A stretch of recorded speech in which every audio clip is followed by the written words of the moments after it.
ዴባ ተመልስልኛለህ፣ ክርስቲያን ተመልስልኛለሽ፣ አበባ ተመልስልኛለሽ።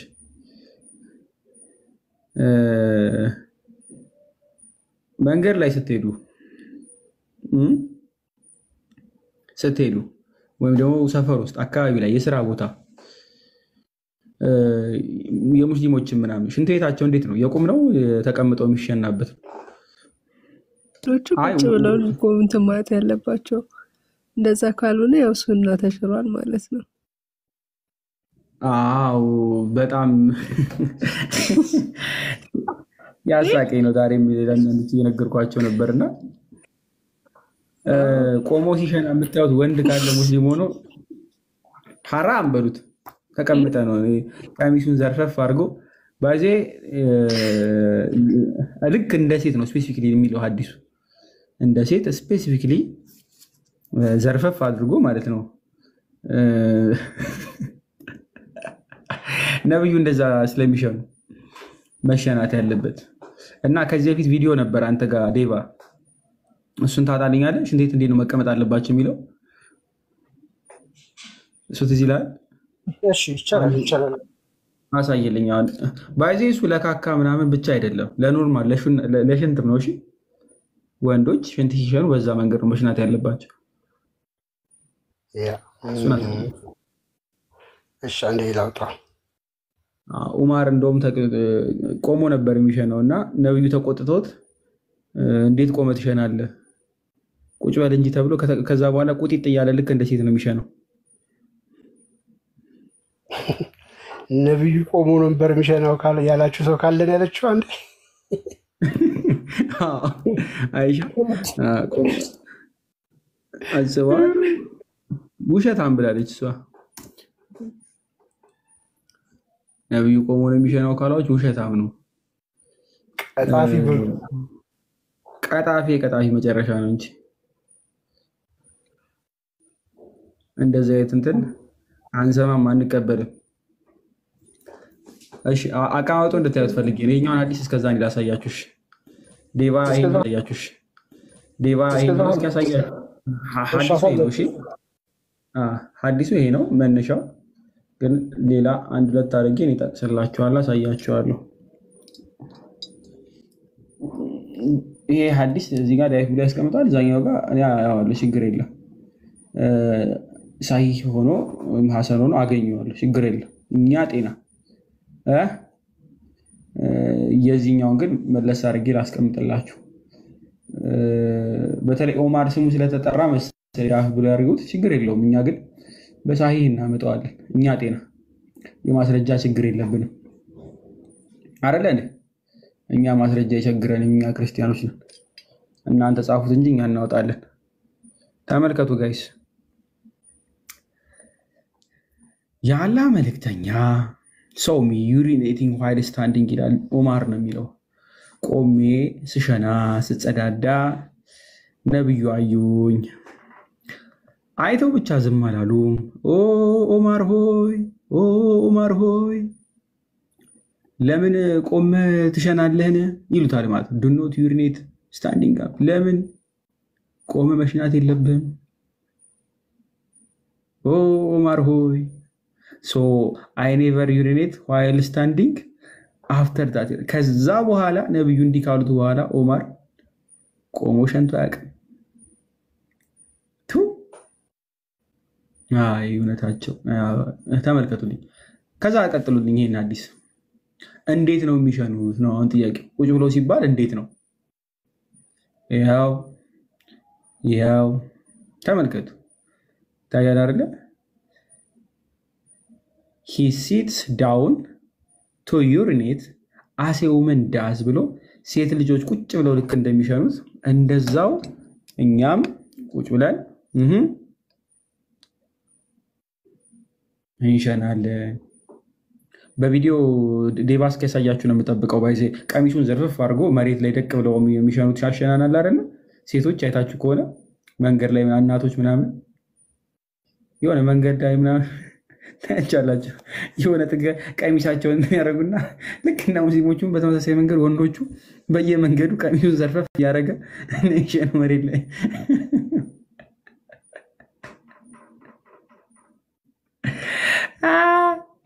ዴቭ ኧረ አሳይልኝ የቪዲዮ ያለ አሁን ማየት ስላለባችሁ አግኝቼዋለሁ።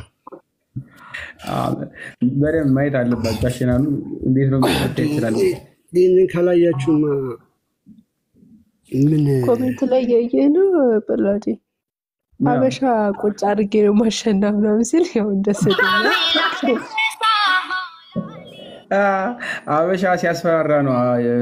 አበሻ ሲሳደብ ምን ይላል? ወንዶች እርስ በራስ ሲጣሉ ቁጭ አድርጌ ነው ማሸና ይላሉ ማለት ነው። ልክ እንደ ሴት ነው የማደርገው አይነት ነገር። እንደውም አቀማመጡ ስታይል አለው። ይሄ ለካካ አይደለም። እሺ ጋይስ፣ ለዋናው ለፋራው አይደለም። ይሄ ለሽንትም ነው። እሺ ለሽንትም ደቅ ብሎ ተብሎ እንደዚህ የሚሸን ነው።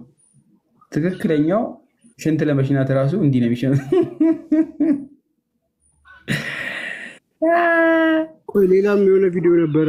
እስቲ ቆይ እሱን ፈልገውና አሳያችኋለሁ። ሽንቱ ሲሸና አንዱ ውስጥ አዛ እያደረጉት ማውራት አይቻልም እየሸኑ። በነገራችን ላይ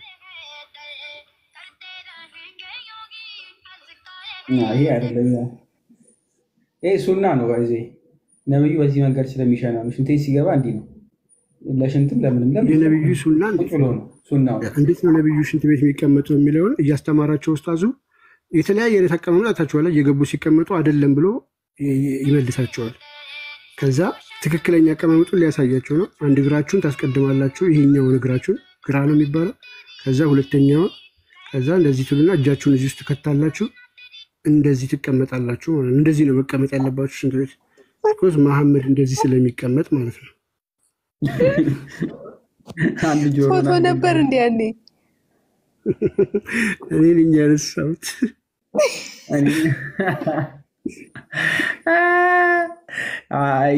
ያንተስ ተመች እና እንደዚህ ነው ሱናው። እሺ ወገን ሱና ተከተሉ። ሊከተል ይገባል። ይሄ በጣም መሰረታዊ እንትን ነው። በነገራችን ላይ ዝም ብሎ እንደ ቀልድ የሚታለፍ ነገር አይደለም። ሰዎች እንደ እንትን ስለምታልፉት ማለት ነው። ከዚህ ጋር በተያያዘ ፕላዲ ከድህነት ጋር ያለውን ግንኙነት ደግሞ አስበው። በነገራችን ላይ እኮ እንትና እኮ በዚህ ለምታደነቁሩ አይደለ እንዴ ብለዋል እኮ በሱና ማን ነበር ሐዲስ በቃ አልቀበልም ማለት ደረጃ የደረሰው ሙስሊም ማለት ነው። ቢኮዝ የ6 ዓመቷንም ልትቀበሉ ይገባል በሚል አርጊመንት ማለት ነው። ሱና እስከሆነ ድረስ ነቢዩ መሐመድ ያደረገውን ነገር የተወደደና በጣም አስፈላጊ ነገር ነው። እንዴ አሁን ሽንት ለመሽኛት ቁጢጥ ብሎ ምናምን አለ አይደለ? እንደ ቺኮች ቀሚሱን አንዘርፍፎ ምናምን ሲሸና ይማጅን እያሰባችሁ እየሰራችሁት ነው አይደለ?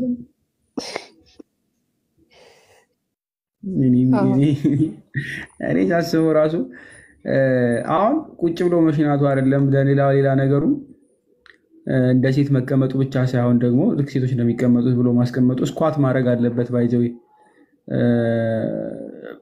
ስኳት ማድረግ ማለት ልክ እንዳሁኑ ማለት ነው። ባይዜ አቀማመጡ ስኳት አርገው ነው እንጂ ነብዩ አይሸኑም ተብሎ የተቀመጠ ሐዲስ እዚሁ ላይ ቲርሚዲ ላይ አለ 12ኛው ማለት ነው። ሐዲስ ጃሚዓ ቲርሚዲ ቮሊዩም 12ኛው ሐዲስ ብትመለከቱት ስኳት አርጎ ነው ሽንት ቤት የሚጠቀመው ብሎ ነው የሚያስቀምጠው የሚሸነው።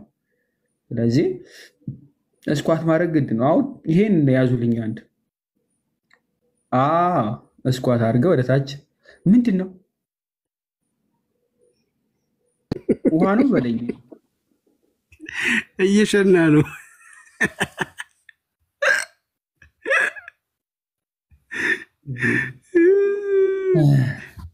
ይመቻቸው። አሁን እንደዚህ ሆነ። ተመልከቱልኝ ይላችሁ አቀማመጡ እንዲህ ሆነ። ከዛ ደግሞ መዞር አለበት ወደ ቂብላ ነገርየውን አስተካክል ምናምን ማዞር የለበት እሱ መስተካከል አለበት። ነብዩ በእርግጥ ወደዛ ዞሮ ካካቢድም ማለት ነው። እነሱ ግን ማለት የለባቸው። ከዛ ደግሞ በድንጋይ ነው ሱናው ድንጋይ ስለሆነ ማለት ነው። ጠርብ ድንጋይ ሹልሹል ድንጋይ ስንት ነበር? 3 5 7 አይደል? አንድ እያለ ነው የሚቀጥለው መደረግ አለበት። ከዛ 3 ጊዜ ስኩዊዝ ማድረግ አለባቸው ብልታቸውን ስኩዊዝ 3 ጊዜ 2 ጊዜ ከሆነ አንድ ጊዜም ከሆነ አይሆንም አይሰራም 3 ጊዜ ነው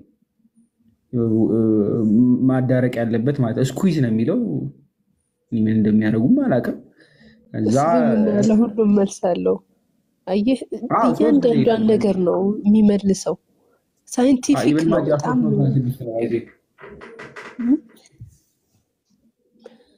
እናንተ እኮ አልገባችሁም አሁን አለ ክርስትና ላይ እንደዚህ አለ ዲቴል እኮ ነው በቃ ሳይንቲፊክ እኮ ነው ለሁሉም ነገር መልሳለው አንድ ረሳ ነው ነገር አለ ሲገባ ቂጦን መሸፈን አለበት ኢብን ማጃ 337 ላይ አለበለዛ ሴጣን ጀርባው ላይ ይጫወትበታል ይላል ሸፈን ብሎ ነው መግባት ደምኩ መውራትም አይችሉ ከዛ ደግሞ ያምላካቸውንም ስም መጥራት አይችሉ ዋና የሆነ አክሲደንት ቢገጥማቸው እስከ ሽንት ቤት አሁን ወይኔ አምላኬ ምናምን ራሱ አይሉ ማለት ነው ወፍ እንደዛ የለም ሲጀመር ቀድሞ ጸሎት አድርገው ነው የሚገባው ጸሎትም አለው እኮ አይ ቲንክ ምረበረ አጠር ያለች እንደ ዱዓ ነገር አለቻት አራቸውን ላይ አሩ ካካ ምናምን ሲገቡ ሽንት ቤት ምናምን ወይ ሽንት የሚሸዲሻኑ ጸሎት አድርገው ነው ሴጣን እንትን እንዳይላቸው ቂጣቸውን ሸፍነው ምናምን which is እኔ ይሄ ሁሉ ነብዩን ያስቀመጠው ሱና ነው አው ግን ከቁርአን እንትን ጋር አልአራፍ 7:3 ጋር እኮ በጣም ይጣረስባቸዋል ቁርአን እኮ የማንንም ጋይዳንስ አትከተሉ ከቁርአን ውጪ ይላቸዋል እሷን ነገር አያነባትም ሐዲሶቹ ሲደረድሩ እኔ ግራ ላይ ገባኝ ኢቭን ተፍሲር እንኳን አንቺ እንደዚህ ላይ ተወከለ ሜዳው ላይ በሙሉ የሙስሊም ወንዶች በሙሉ አዲስ አበባ መሀልና በየከተማው በየሜዳው ቁጭ ብለው ሲሸኑ ልናይ ነው በዛ ላይ ደግሞ ጥርብ ድንጋይ 3355677 ድንጋይ ውድ ሊሆን ነው ማለት ነው የኮንስትራክሽን እንትን ሊወደድብን ነው አንቺ ለግንባታ ይወላል የተባለ ድንጋይ የሙስሊሞች ሽንት ቤት መጥረጊያ ሆኖ ቁጭ ካለ ነገሩ ውድ ነው የሚሆነው ማለት ነው ባይዘይ ሱልኮ ነው ሱና ይፋፋም የሚለውን እንተውና የኮብልስቶን አከፋፋዮችና የድንጋይ ሻጮች ማህበር ነው እንደዚህ ሱና ይፋፋም የሚለው እነሱ ናቸው አነስ ያሉ ድንጋዮችን መከፋፈል ሲፈልጉ ሱና ይፋፋም የሚሉት ምን ይደረጋው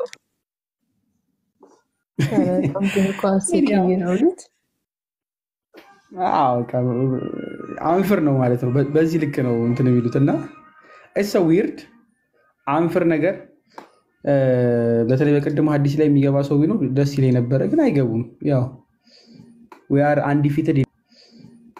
undefeated ይላል አይደል ፈረንጅ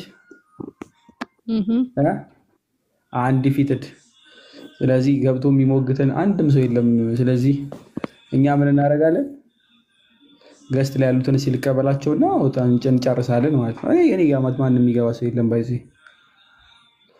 እኛ በደና ቀን ቤታችን አስከብረናል ባይዚ ለሞገት ባይዚ እንቅላል ይጠይቃል አለዛ መዳረቅ ነው መዳረቅ ደግሞ እኔ ቤት አንድም ሰው አልቀበልም እሺ ገስት ላይ ነበራችሁ ታብቋችሁ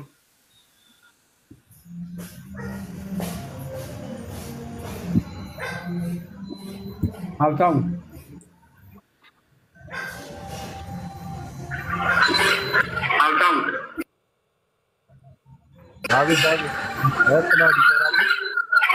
እግዚአብሔር ይመስገን ወይ ድምጽ ይረብሻል ልክ አይደለም ማስተካከለው አንዲ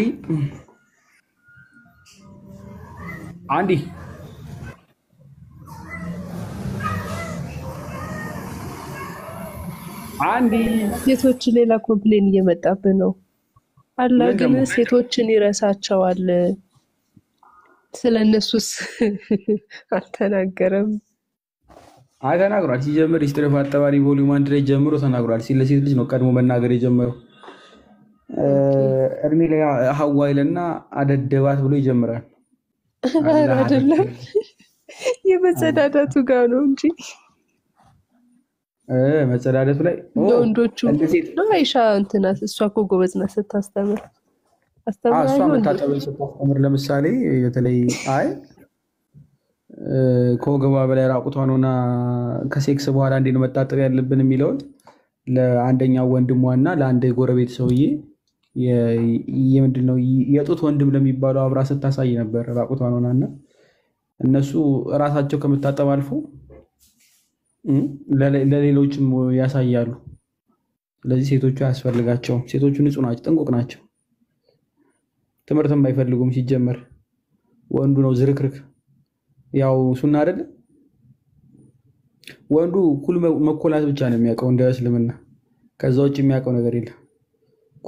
ኩላን ተኳኩላ ገበያ የምትወጣ የምትለዋና በመል ታቋታለች። ነብዩ ነበሩ እንደዛ። ማስረጃ ደግሞ አለኝ። ሱናና ነሳ 5116 ላይ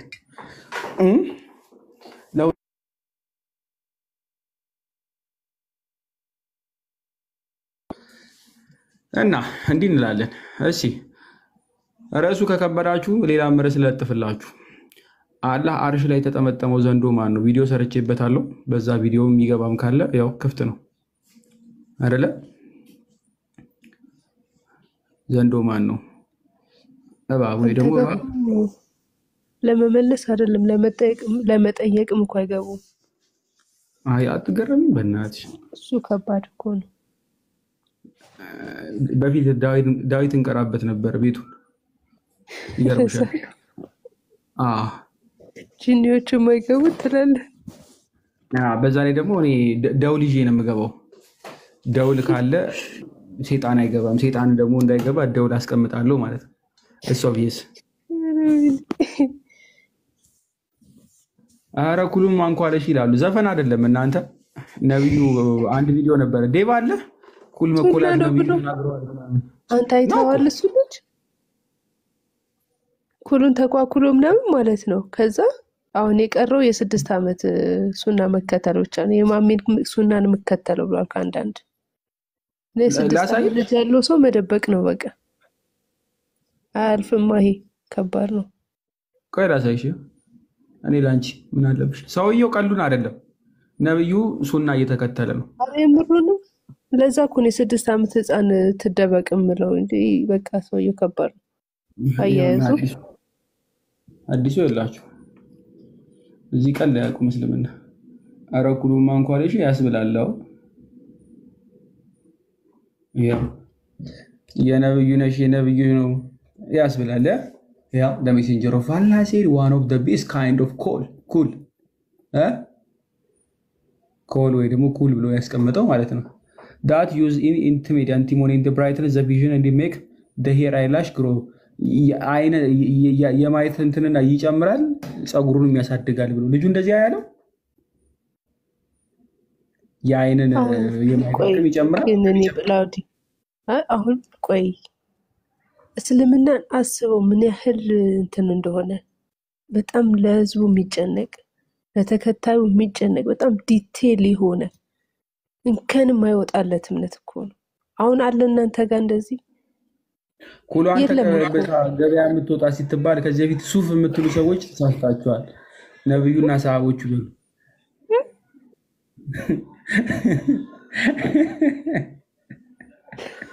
አይ ተውነት ልክ አይደለም።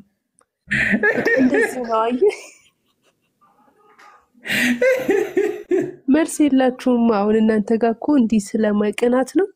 ይሄ የቅናት አስመሰለባችሁ። አሁን እኔ ከሴት ነው የሚለየው። ክርስቲያን ልጅ ቁጭ ብሎ ለሚሸናው እንደ ሴት መገለጤ የሚመጣልኝ ብሎ የሚያስበው የሴት ቀሚስ ውስጥ ነው። ኩሉን ተቀብቶ እንደ ሴት ነው የሚወጣው። የነገር ነው እንዴ?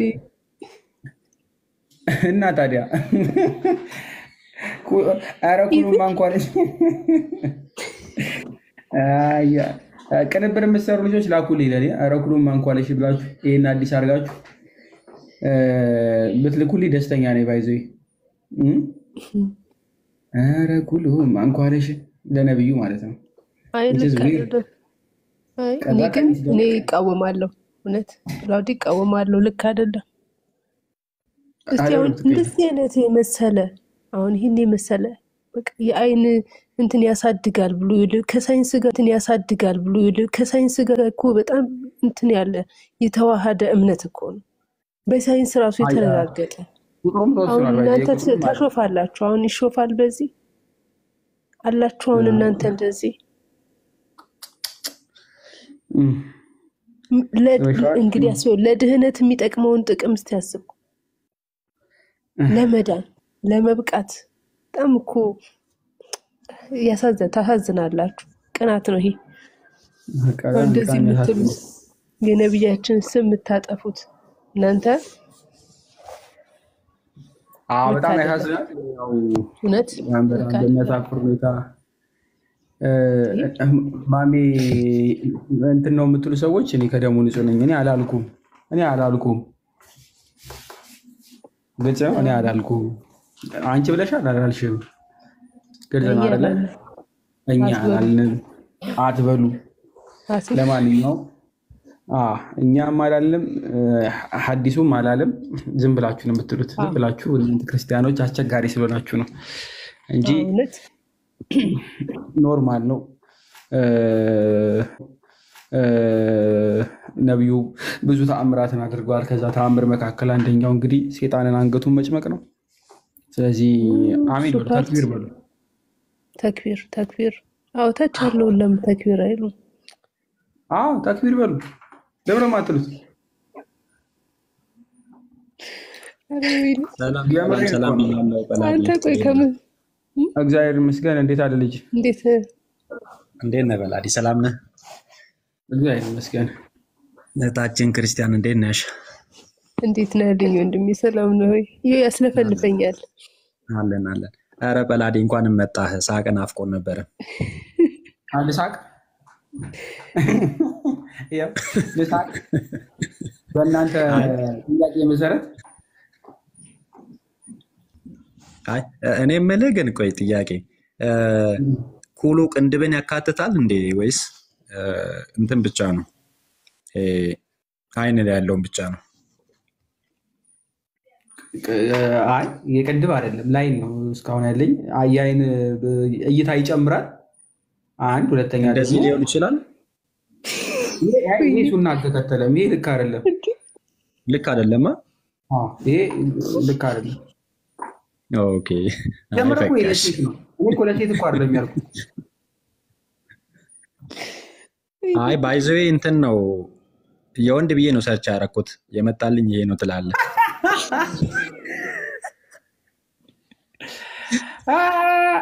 እሺ ዩና ለጣሊያን ወንድ ብለህ ከመጣልህ ተአምር ነው። ባይዜ ወንድ ብለህ ይሄ ከመጣ አስቸጋሪ ነው። ይለያል ነው የምልህ። ኤኒሃው ዘማሪት እንዴት አለሽ እህታችን? አብዙ እንዴት አለሽ? ጠላዲ እንዴት ናችሁ? ሰላም ናችሁ? ደህና ናችሁ? ሁላችሁንም ሰላም ብያችኋለሁ። እንኳን ለማህሌተ ጽጌ በሰላም አደረሳችሁ። ለወራ ጾሙም እንኳን አደረሰን እህታችን። አሜን። እንኳን ወርሃ ጽጌ ጾመ ጽጌ አደረሰሽ። አሜን። ጠላዲ ልታገባ መሆኑን ሰምተናል። ያው ባንጠራ ቲክቶክ የልጅ አባት አድርጎኛል። በነጋቱ ላይ ወለድኩ ነው። መች በነጋቱ የተለቀቀው ቪዲዮ ላይ ወለድኩ። ደግሞ እናንተ አላያችሁ። ለዛ እኮ ተመስገን። ጸጋ እኮ ነው መድኃኒዓለም ይስጥ። ከሰጠህም ካለህም ይባርክልህ። ግን ወንዶች እናንተ እኮ የመውለድ ችግር ሳይሆን ይመስለኛል ያለማመን ነው ችግራችሁ። You guys have everywhere, you know. ወገን ጥያቄ እየተነሳብን ነው። ስማማ በላዲ የሆነ ጥያቄ በእውነት ጭንቅላቴ ላይ የሆነ ሲንሸራሸር የሆነ ቪዲዮ አየውና እፎይ መልስ የሰራበት ቪዲዮ ነው። ካስታወስክ ላስታውስህና አንድ እስልምና እምነት ተከታይ ለምሳሌ እስልምና ላይ ነብዩ መሐመድ የሆነ ሱና ምናምን ነገር ሰርተዋል መሰለኝ። ለምሳሌ አንድ ወንድ በእስልምና አንዲትን ሴት ይሰማል በላዲ አንዲትን ሴት አግብቶ ሴቲቱ መሃን ብትሆንበት እሷን ሳይፈታ ሌላ ሴት አግብቶ ከሌሎች ልጅ የማግኘት እንትኑን ጥሙን ማርካት ይችላል። ነው ሶፈኒ በእኛ በክርስትና ደግሞ መፍታት ፈጽሞ እንደማይፈቀድ እፎ ይመልሷል። ምን መጣልኝ ጭንቅላቴ ላይ እስላሙ ልጅ ይሄንን ሲል፣ ለምሳሌ ሴቷ ወንዱን አግብታ መሃንነት በሴት ብቻ የሚፈጠር ነገር አይደለም ወይስ ነብዩ በነበረ ሰዓት? የኔ ጥያቄ ሁለት ነው። ነብዩ በነበረ ሰዓት የሴት መሃን የወንድ መሃን አልነበረም? ከነበረ ለምንድን ነው ለሴቷ ሱና ያልሰራው ነብይ? ምክንያቱም ነብይ ብለው ካሉት የወደፊቱ ይታየዋል፣ የሚሰወር ነገር ሊኖረው አይችልም ብዬ ነው ማስበው። ስለዚህ ሁለተኛ ይሄኛው ጥያቄ ነው አንደኛ። ሁለተኛ ነገር ደግሞ ምናልባት የምታውቀው ነገር ካለ እንድታብራራልኝ ነው። ሁለተኛ ጥያቄ ደግሞ ሴቷ መሃን ሳትሆን ወንዱ መሃን ሆኖ ፈታ በእሱ እንዳደረገው ወንዱ እሷ መሃን ብትሆን ሌላን አግብቶ የልጅ ጥማት እንደሚያደርገው እሷም እሱን ሳትፈታ ሌላ አግብታ የልጅ ጥማቷን ማርካት ትችላለች ወይ? እዚህ ላይ እሱና ነብዩ ምንም የታየው ወይም የጻፈው የፈሰረው የተፈሰረ ነገር ካለ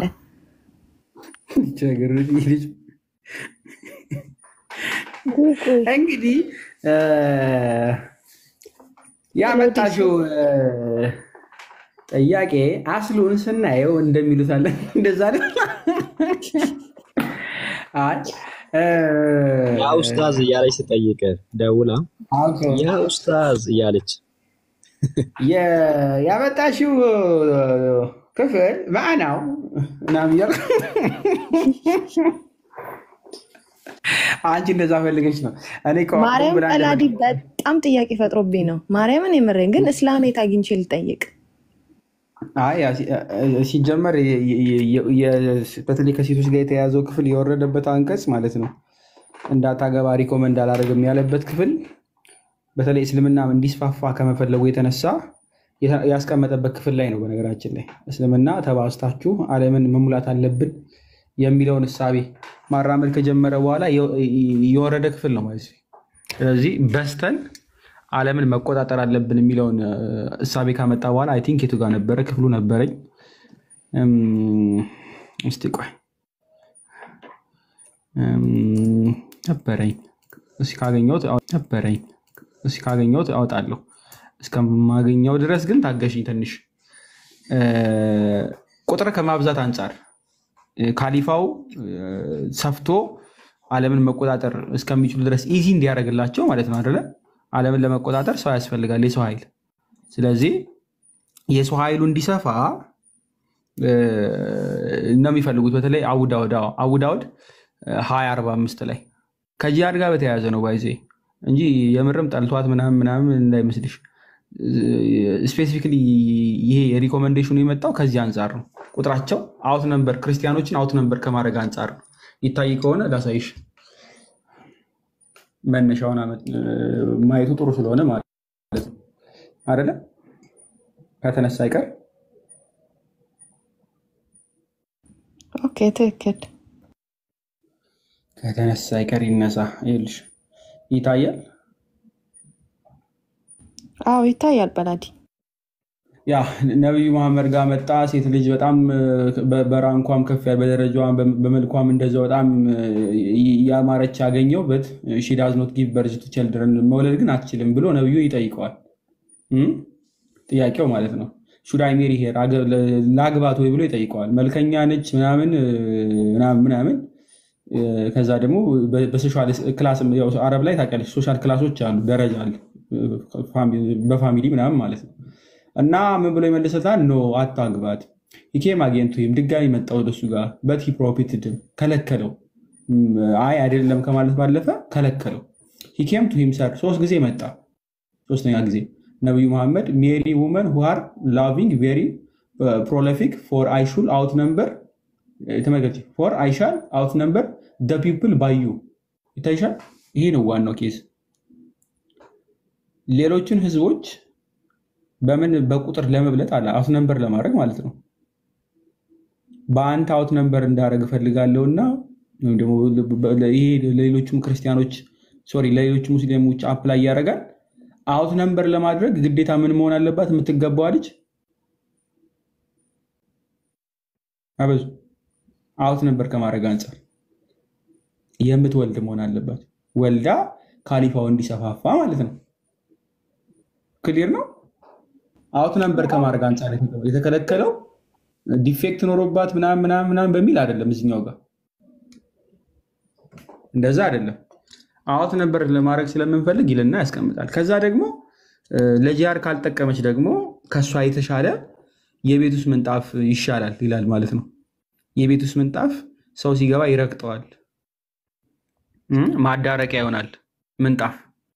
የማትወልድ ሴት ግን ለጂሃድም አትጠቅምምና ምንም ጥቅም የላትም። እንደው ምንጣፍ ይጠቅማል ከሷ ብሎ ያስቀምጣል ማለት ነው። ምንጣፍ ይሻላል። ዋናው ፖይንት እና ዓላማው ምንድነው? አውት ነምበር ሌሎችን አውት ነምበር ከማድረግ ለጂሃድ ከመጠቀም አንጻር ነው። ዋናው ፖይንቱ ኪው ማለት ነው። ኪውን ከያሹ ከዛ በኋላ ያለው ሲምፕል ነው እኮ። ግን አሁን ለምሳሌ ቅድም እንዳልኩ ጳላዲ ዋነኛው ሀሳብ ገብቶኛል። ግን ሰውየው መሀን ቢሆን ሴትዮዋ በምንም ታምር ልጅ ብትፈልግ ሰውየው እያለ ሌላ ወንድ ማግባት አትችልም ማለት ነው። ጀስት በቃ እንደ አማራት ቀርቶ ትቀመጣለች። የምን እንደ አማራት ቀርታ? በእርግጥ አንድ አይነት የሆነ ጋብቻ አለ። በተለይ በአረቦች ትራዲሽን ይሄ አንዴሱን ምን ዌብሳይት መሰለሽ የሱዳን ነበር አንደኛው የግሩፕ ሙታ የሚሉት ነበረ። እሱ ግን እዚህ ስለማይመጣ ልተወው፣ ሌላ ጊዜ አየዋለሁ። የግሩፕ ሙታ አለ፣ በግሩፕ ሴቶችም ወንዶችም የሚጋቡት አይነት ነገር የሱዳኖች አንዴ ያስቀመጡ ትራይብ ዛሬ ቅድም እንደውም እያየሁት ነበረ። እሱ ግን አሁን እዚህኛው ጋር አፕላይ ስለማያደርግ ልለፈው። ሴት ልጅ አትችልም ኦልሬዲ ከባሏ ውጭ ማለት ነው። እሷ በአንድ ነው የምትወሰነው፣ ወንዱ ግን እንደፈለገ ይሆናል ማለት ነው። ቁርአኑም ስላስቀመጠው እንደፈለገ። ግን አንድ አይነት የሆነ ጋብቻ እንትን አለ ከትዳር ውጭ በተለይ ፎር ፕሬዠር የሚደረግ ጋብቻ ማለት ነው። እሱ ልታረግ ትችላለች። በተለይ ሱኒዎች ጋር ሳይሆን እነዛኛው ጋር ሺዓዎች ጋር ሱኒዎች ጋር ከመጣሽ አለ ይሄ ትላንትናም ስናየው ሚሲያር የሚባለው ጋብቻ አለ። በስምምነት ታደርጊያለሽ። ቤቷ መምጣት አይጠበቅበትም። ሲፈልግ ሊያድር ይሄዳል። ፍላጎቱን ብቻ ሟልቶ ይመለሳል ማለት ነው። ሴክስ ማድረግ ሲፈልግ መጥቶ እሷ ጋር ያድራል። መብላት ሲፈልግ መጥቶ ይበላል። ብር መስጠት ግዴታ የለበትም ስልሽ አይሰጥምም። ምንም ነገር ኃላፊነት ቢመጣበት አይቀበልም። እንደፈለገ ተዝናንቶ ይሄዳል። እሷም እንደዛው ማለት ነው። እሱ ሲፈልግ ይመጣል፣ ትዝናናለች። እሷም ስትፈልግ አይነት ነገር እንደዚህ እሱም ማድረግ ትችላለች። ከዛ ውጭ ግን በተለይ አንድ አግብቷት ከሆነ ግን ሁለተኛ መደረብ ምናምን የሚባል ማሰብ ሙሉ የለም። ባይሆን አነስ ባለ መንገድ መዘሞት ትችላለች። መዘሞት ስልሽ ሴክሹዋል ኢንተርኮርስ ሳይሆን ያው የፈረደበት እንግዳ ሲመጣ ቱቷን አወጣ ማስጠባት ምናምን ትችላለች። ኦብቪየስሊ ያው ዘመድ እንዲሆናት ማለት ልጇ እንዲሆን ያው እሱ እንዳደልተር ይታያል አይታይም ሌላ ጉዳይ ነው። እስልምና ግን በኢንተርናሽናል ኮርት በጣም መከሰስና እንትን ማለት ያለበት ሃይማኖት ነው። መድኃኔዓለምን በጣም ባለጌ ሃይማኖት ነው። ይቅር ይበለኝ መድኃኔዓለም። በቃ የመጨረሻ ከሌላ ወንድ ጋር ሊኖራት የሚችለው ኢንቲሜሲ ከባሏ ውጭ እንግዳ ቤት ውስጥ መጥቶ ሊመኛ ስለሚችል ያኔ ጡቷን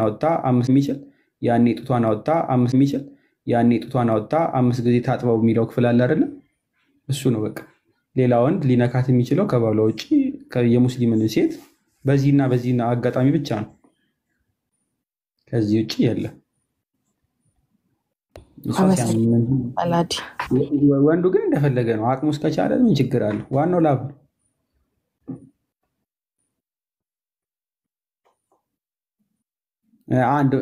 ምናልባት ቅድም የጠየቅሽውን ሳልመልስልሽ በአኮርዲንግ ቱ እስልምና የወንድ መሃን የለም። በተለይ አኮርዲንግ ቱ መሐመድ ማለት ነው። ወንድ መሃኖች አሉ። ይሄ ከእስልምና እንትን ጋር ይቃረናል።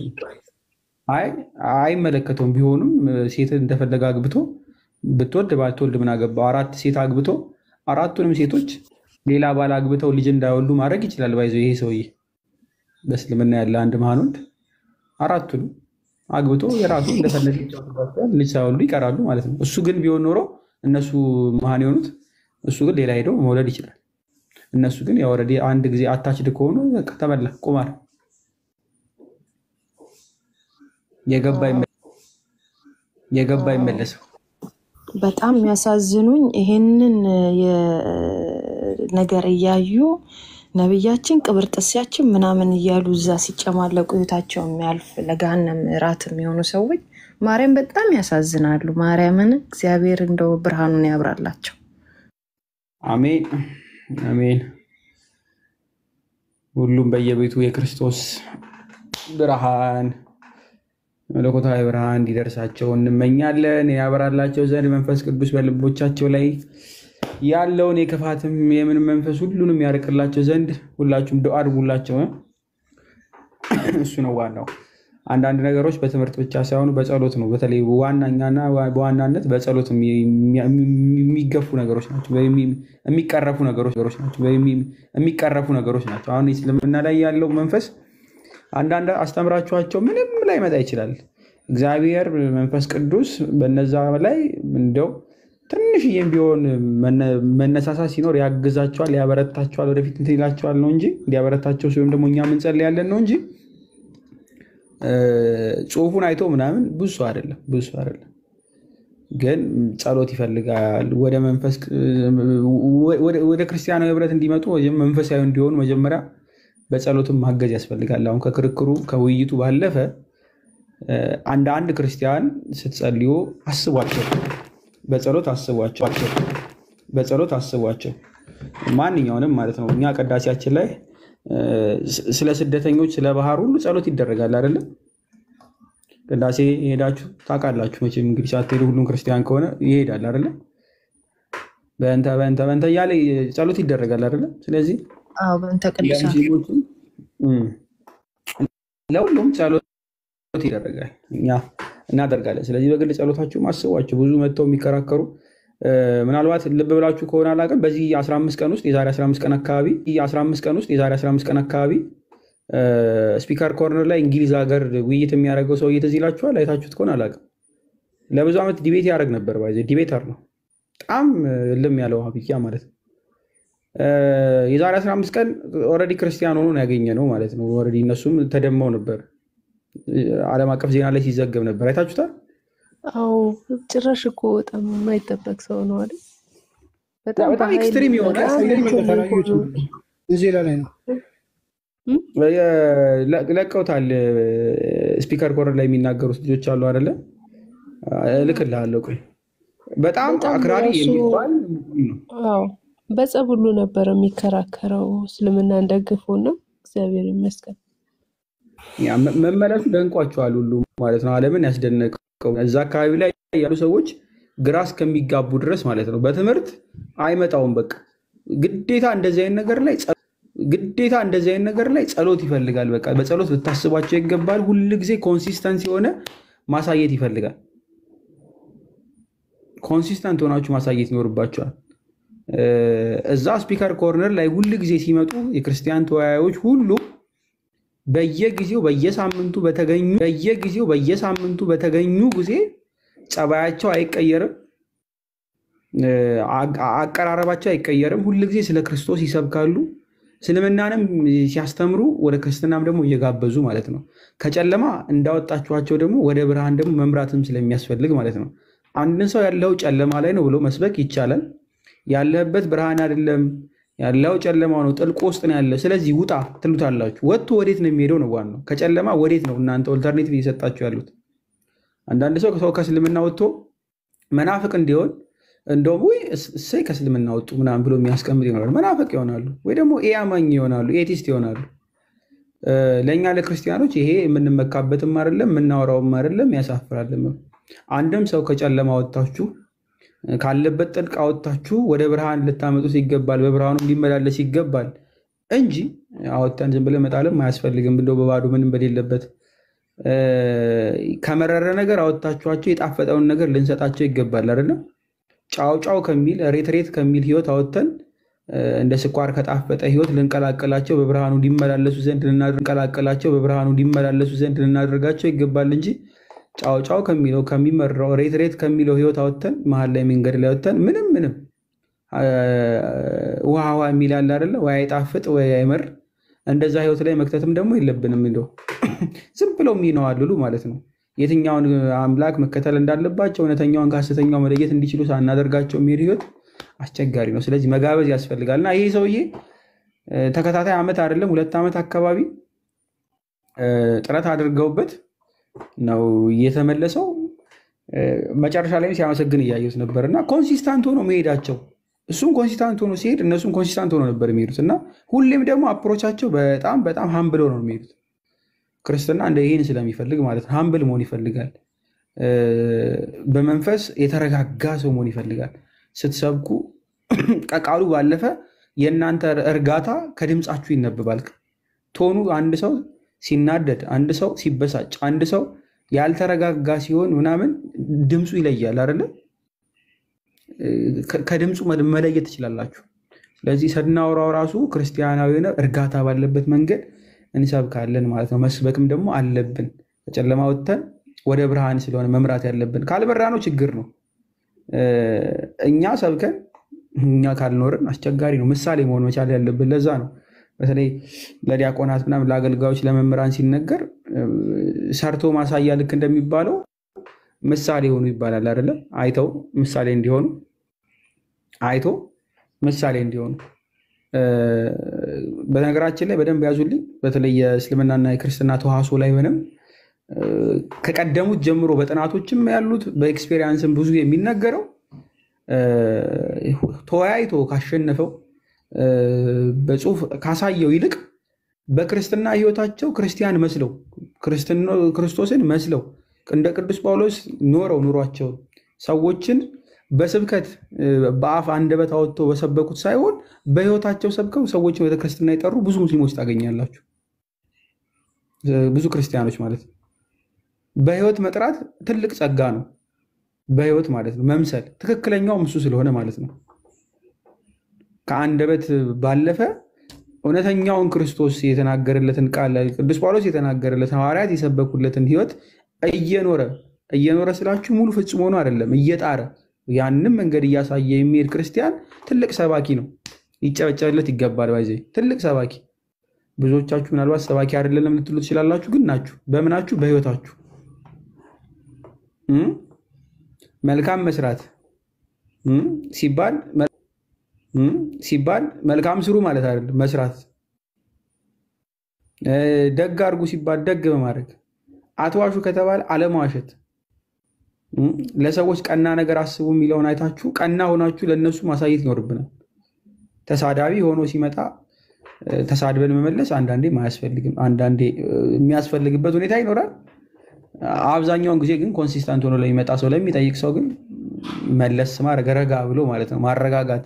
ቀንዱን አሹሎ ሊወጋ የመጣን በሬ እናንተም ቀንዳችሁን አሹላችሁ ዋጋለሁ ብትሉ 2 በሬ ይላተማል፣ የበለጠው ያሸንፋል፣ የተሸነፈው ይወድቃል እንጂ ምንም ለውጥ አይመጣም። አንዱን ያሸንፈው። እዚህ ሳካን ማለት በማስተማር በተለይ ብዙዎቻችሁ በህይወታችሁ አስተምሩ። በህይወታችሁ ፍጹም ክርስቲያን ለመሆን ሞክሩ። ወደዛ ምናምን የምንሄደው ብዙዎቻችሁ መምህራን የምትጠብቁ ትኖራላችሁ። ሰው ጓደኞቻችሁ እንዲያስተምሩላችሁ እህቶቻችሁን ወንድሞቻችሁን ወደ ክርስትና እንዲመጡ ፈልጋለሁ እንዲላለው ታያላችሁ አይደል? እዛ ኖራችሁ አሳዩዋቸው ክርስትናውን መጀመሪያ እናንተ ማለት ነው። ሰው እንዲሳብበት ክርስትናውን እናንተ ኖራችሁ ማሳየት ግድ ነው። እናንተ ያልኖራችሁትን እናንተ ባፋችሁ ብቻ የምትኖሩትን ክርስትና ሰዎች ጓግተውለት ፈልገውት ይሄንንማ እኔም ልሳተፍበት እኔም ከዚህ ህብረት ይኑረኝ ብለው እንዲመጡ ካላሳያችኋቸው ለምን ይመጣሉ? የአፍ ክርስትና ነው አይደለ? የአፍ ደግሞ እንደ ማንኛውም አነቃቂ ንግግር ያልተኖረ የሚባለው አለ አይደለ? ብላፍ ነው፣ ወሬ። ስለዚህ ክርስቶስ ህይወት ነው። አዎ። ቤተክርስቲያን ህይወት ይገኝባታል። አዎ። በዚህ ህብረት ውስጥ መቀላቀል ወይም ደግሞ መደመር ይኖርባቸዋል። አዎ። ለመዳን ቤተክርስቲያን ውስጥ መግባት፣ ክርስቲያናዊ ህብረት ውስጥ መቀላቀል፣ ክርስቲያኑ ነው መኖር መከራ አለው። አዎ።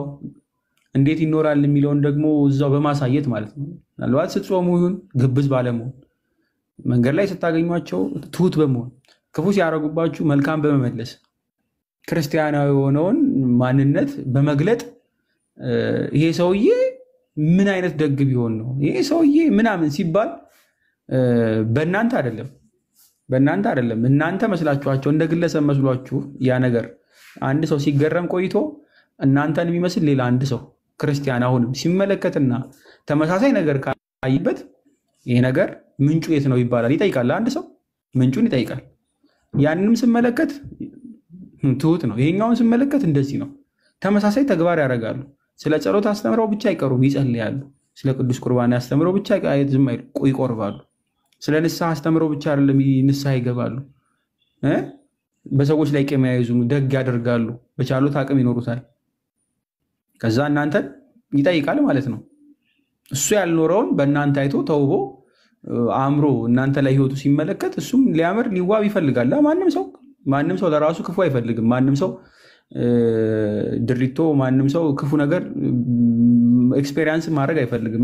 መልካሙን ቢያገኝ ጥሩን ቢያገኝ ደስ ይለዋል። ሁሉም ሰው ለነፍሱም ለስጋው አይደለም።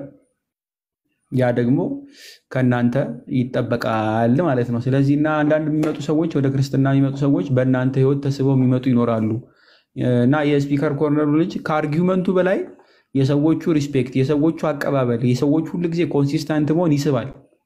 የእነዚህ ሰዎች መረጋጋት፣ የእነዚህ ሰዎች ታማኝነት፣ የእነዚህ ሰዎች በክርስቶስ ላይ እንዲህ ደረት ነፍቶ መከራከርና አንድም ጊዜ ሼክ አለማድረግ እሱን ሰውየውን ይስበዋል ማለት ነው።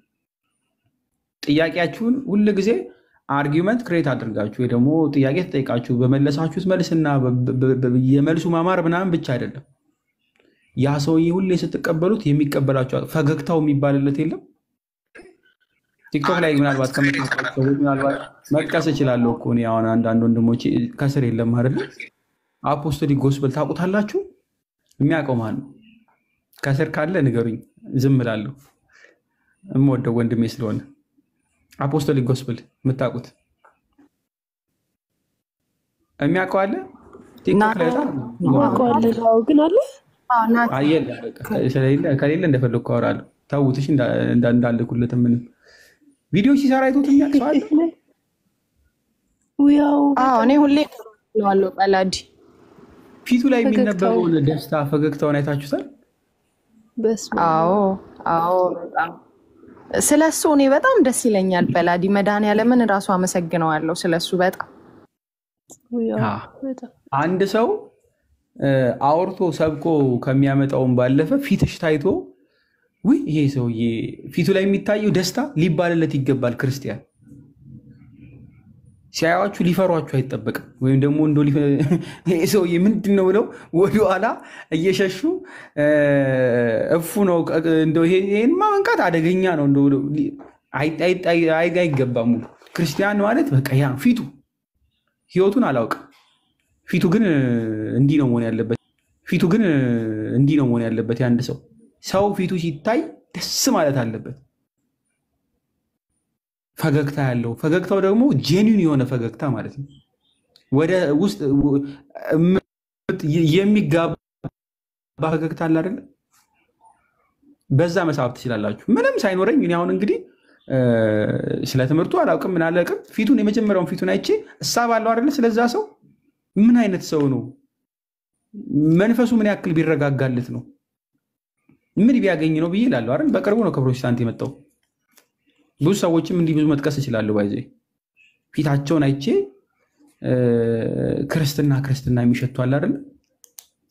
ክርስቶስን የሚሸቱ እነሱ አይታወቃቸውም፣ ግን እንደው እናንተ ስትመለከቱት እነዚህ ሰዎችማ ምንድን ናቸው የምትሏቸው ሰዎች እንደዛ መሆን ያለባችሁ።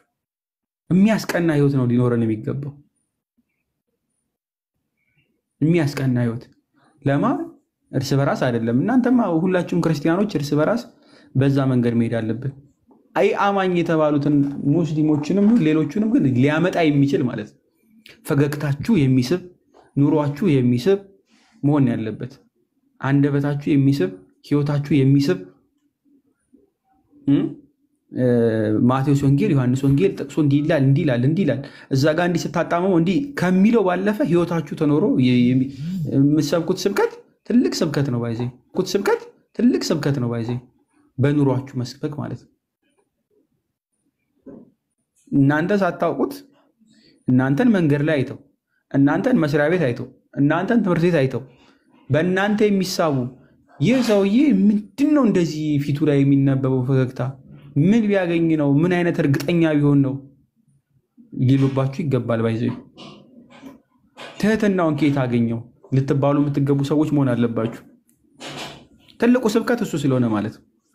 ሰባኪ ሲባል ምናልባት አውደ ምሕረት ላይ የምታገኙት አንድ ሰው ነው አይደል? ሰባኪ ተብሎ ይቆማል ይሰየማል አትሮንሱ ጋር ስትወጡ ምናልባት ለዛች ሲቹዌሽን ነው ለዛች ሰዓት በአትሮንሱ ሲሾማል እንጂ ልክ ጉባኤ አልቆ በሩ ጋር ስትወጡ ሁላችሁም በአትሮንሱ ተሾማችኋል በምትሄዱበት በመንገዱ ማለት ነው።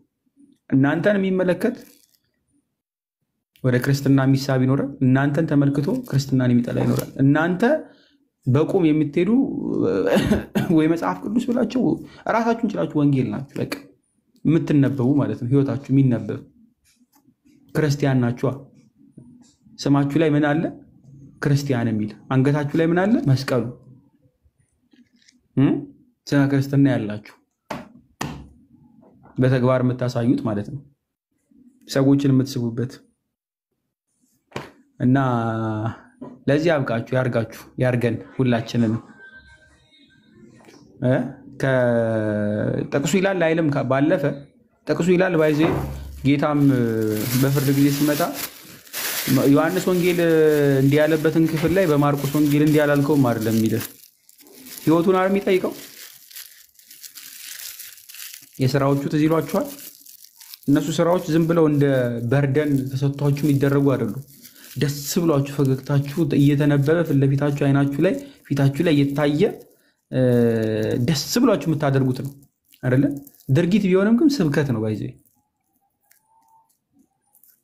የተራበን ማብላት ቃሉ ወንጌል ነው አይደል? የተራበን ልናበላ ግድ ነው አይደል? የታመመን መጠየቅ የታሰረን መጠየቅ ወንጌል ነው አይደል? ታዟል። ምን ትጠይቀበትም እሱ ነው። ግን የታመመ ጠይቅ፣ የተሰደደ እንደው ደግፍ፣ በእስር ቤት ያሉትን እንትን በሉ፣ ደግ አድርጉ ይሄ ብትሉት ባፋችሁ ችግር የለውም። ይሄ ምንድን ይባላል? እንደ ሞቲቬሽን ንግግር ነው የሚሆነው። በእርግጥ ከንግግር አንጻር ተናግራችሁት ቀስ እያለ ወደ ተግባር ይዞራል። ግን ተግባር መሆን አለበት ከአፍ አልፎ ማለት ነው። ስታረጉትም ደግሞ እንደ ግዴታ ሳይሆን ህጉን መፈጸም አለብን ሳይሆን ለመኖር ያንን ልክ ስታረጉ ቃሉ በወረቀት የነበረው በእናንተ ይፈጸማል ማለት ነው። አክቹዋላይዝ ይሆናል። በድርጊት ትፈጽሙታላችሁ። ስታረጉት ኦልሬዲ ወንጌሉ በእናንተ ህይወት ይነበባል ማለት ነው። በጽሁፍ የነበረው ወንጌል የተራበ ስታበሉ ጽሁፍ ነበረ ወንጌሉ አይደል? በጽሁፍ የተነገራችሁ በቃል የተነገራችሁ እናንተ በተግባር አክቹዋላይዝ አደረጋችሁት ማለት ነው። ወንጌሉን ኖራችሁት። ከዚህ በላይ ምን አይነት ክርስትና አለ? አልቲሜቱ ይሄ ነው አይደል? የተራበ አብላ ብሎ የጮኸ ሁሉ አልቲሜቱ የተራበ አብልቶ መገኘት እንጂ መጮህ አይደለም አይደል? ስለዚህ ሁሉ ጊዜ ብትጮሁ የተራበ አብላ እያላችሁ ብትጮሁ የተራበ እስካላበላችሁ ድረስ ሬሌቫንት ጨዋሂ ሆናችሁ ነው የምትቀሩት። አልቲሜት ጎሉ ዋናው መኖሩ ስለሆነ ማለት ነው። እና በኑሯችሁም ደግሞ ስብከት ነው። ለራሳችሁም ተጠቅማችሁ ሰዎችንም ትሰብኩበታላችሁ። ወንጌሉን በድርጊት በተግባር ማለት ነው። እና ወንጌሉን በተግባር እንገልጠው ዘንድ እንኖረው ዘንድ ብንወድቅም እየተነሳን አንዴ አይደለም 7 ጊዜ አይደለም 70 ጊዜ እየተንከባለልን ነው የሚባለው አይደለ? በተለይ ክርስቲያን አንዴ ወድቆ ተነስቶ የሚባል ነገር አይደለም። እንደ ኳስ ነው። እንደ ኳስ ወደቀ ስትሉ ሲነሳ ተነሳ ስትሉ ሲወድቅ፣ ይሄ ክብ ሆኖ አያበቃም አይደለ? ሁሌም መሬቱ ጋር ይያዛል። ቀና ሲል አንደኛው መሬት ላይ ይሆናል በሆነ አቅጣጫ አይደለ? የክቡ አቅጣጫ አይታችሁት ከሆነ አንደኛው ሲነሳ አንደኛው መሬት ላይ ይኖራል። አንደኛው ሲነሳ አንደኛው ይሆናል። ክብ ነው አይደል? የሚነካበት ሁሌ ይኖራል። ብዙ ክፍል ወደ ላይ ከፍ ብትሉ በሆነ ነገር ከፍ ብትሉ መልሳችሁ ግን ከስር የሆነ ነገር ይመልሶ ያ ከፍ ያላችሁበት መልሶ ድጋሚ መልሶ ጭቃ ይነካዋል። ያውንም ድጋሚ ጸዳ ስትሉት መልሶ ጭቃ ይነካዋል። ሁሉ ጊዜ ሽክርክሪት ነው እስክትጨርሱት። መጨረሻ ጉዞ ረጫችሁን እስክትጨርሱ ድረስ ትግል ነው። ያ ደግሞ እንግዲህ ኑሮ ነው። ኑሮውን እንኖረው ዘንድ እኛ የምንላበሰው ዘንድ ቅዱስ ጳውሎስን እንድንመስል ቅዱስ ጳውሎስ እንግዲህ እኔን ምሰሉ እንዳለ እሱን እንድንመስል ጌታ ይርዳን። አሜን በሉላችሁ። ያ ደግሞ የሚረዳን ለምንድን ነው? በምንድን ነው? አሜን ብቻ በማለት ሳይሆን ዕለት ዕለት በመጸለይ ዕለት ዕለት መለማመድም ያስፈልጋል። ጸሎቱን ብቻ ሳይሆን እንደዚህ መልካም ነገሮችን በመለማመድ ትንንሽ ነገር በመለማመድ ንስሐ በመግባት ንስሐ ለመግባት ንስሐ አባት ያስፈልጋል። ንስሐ የሌላችሁ ንስሐ አባት በመያዝ ብዙ ሰው የለውም። ንስሐ አባት ያዙ። ብዙ ሰው ንስሐ አባት የለውም። ከዚህ በፊት ጠይቄ ነበረ ቴሌግራም እዚህ ላይቭ ላይ ንስሐ አባት ያላችሁ ስንት ሰዎች ናችሁ? ሲመልሱልኝ ለያችሁ። ምክንያቱም መነሻው መጀመሪያው እሱ ስለሆነ ማለት ነው። አንድ ሰው አሁን ያልኳችሁ ህይወቱ ስለመግባት እንደው እየወደቀ እየተነሳ እንኳን ለመሄድ መጀመሪያ መነሻው ንስሐ አባቱ ናቸው አይደለም? መንፈሳዊ ጋይደር የሚባሉት ማለት ነው። ስንቶቻችሁ አላችሁ? እስኪ ያላችሁ ብቻ ጻፉልኝ። የሌላችሁን ተዉት። የሌላችሁ ሼም ስለሚይዛችሁ ተዉት። ያላችሁ ጻፉልኝ። ንስሐ አባት ደግሞ የሚያሳፍር አይደለም። ደግሞ እንዳይሰሙብኝ ቅድስና ይገለጥብኛል እንዳትሉ ንስሐ አባት ነው ያልኩት። ሁሉም ክርስቲያን ሊኖረው ስለሚገባ መውደቅ መነሳትማ ታዲያ ምን ልትሆኚ ነው? መውደቅ መነሳቴ ነው እንጂ ትላለች እንዴ? እሱማ መውደቅ መነሳት ወድቀሽ ባትነሺ ነበር እንደውም ራስሽን መጠራጠር ያለብሽ። ሰው ነሽ እኮ። ሩጫዬን ጨርሻለሁ እስከ መጨረሻው የህይወትሽ መጨረሻ ነፍስና ስጋሽ ከሚላቀቅ ድረስ ትግል ነው ክርስትና። ባትወድቂ ይግረምሽ፣ ባትወድቁ ይግረማችሁ። እንደውም ንስሐ ገብቶ ስጋው ደግሞ የሚቀበል ሰው ጭራሽ ፈተናው እየበዛበት ነው የሚሄደው። ለምን አትሉ? ወደ እርሱ እየቀረባችሁ በሄዳችሁ ቁጥር ፈተናውም እየጨመረ አይደለም የሚመጣው። ወደ እግዚአብሔር በቀረባችሁ ቁጥር ሴጣንም እንደዛው የሚቀርባችሁ ሊጥላችሁ። ከቤቱማ ስትርቁ አይፈታተናችሁም፣ ስትቀርቡ የሚፈታተነው ወደ እግዚአብሔር ቤት የቀረበ ለሕክምና ወደ ሐኪሙ ሊታከም የመጣ ሰው እኮ ነው በሽታው የሚበረታበት። እንደው በደንብ እጥለዋለሁ የሚለውም ካለ ያኔ ነው የሚበረታበት። ሴጣን እንድትድኑ ስለማይፈልግ ማለት ነው። ንስሐ አባት ስትይዢ ነው የሚፈታተንሽ። ንስሐ ስትገቡ ነው የሚፈታት። ባይዜ ቅዱስ ቁርባን ከተቀበላችሁ በኋላ ራሱ ሴፍ ናችሁ ይባላል። መልሰህ ትወድቃለህ እኮ በዛው ንስሐ በገባህበት ኃጢአት መልሰህ ትወድቃለህ። ምን ችግር አለው? ንስሐ ትገባለህ መልሰህ።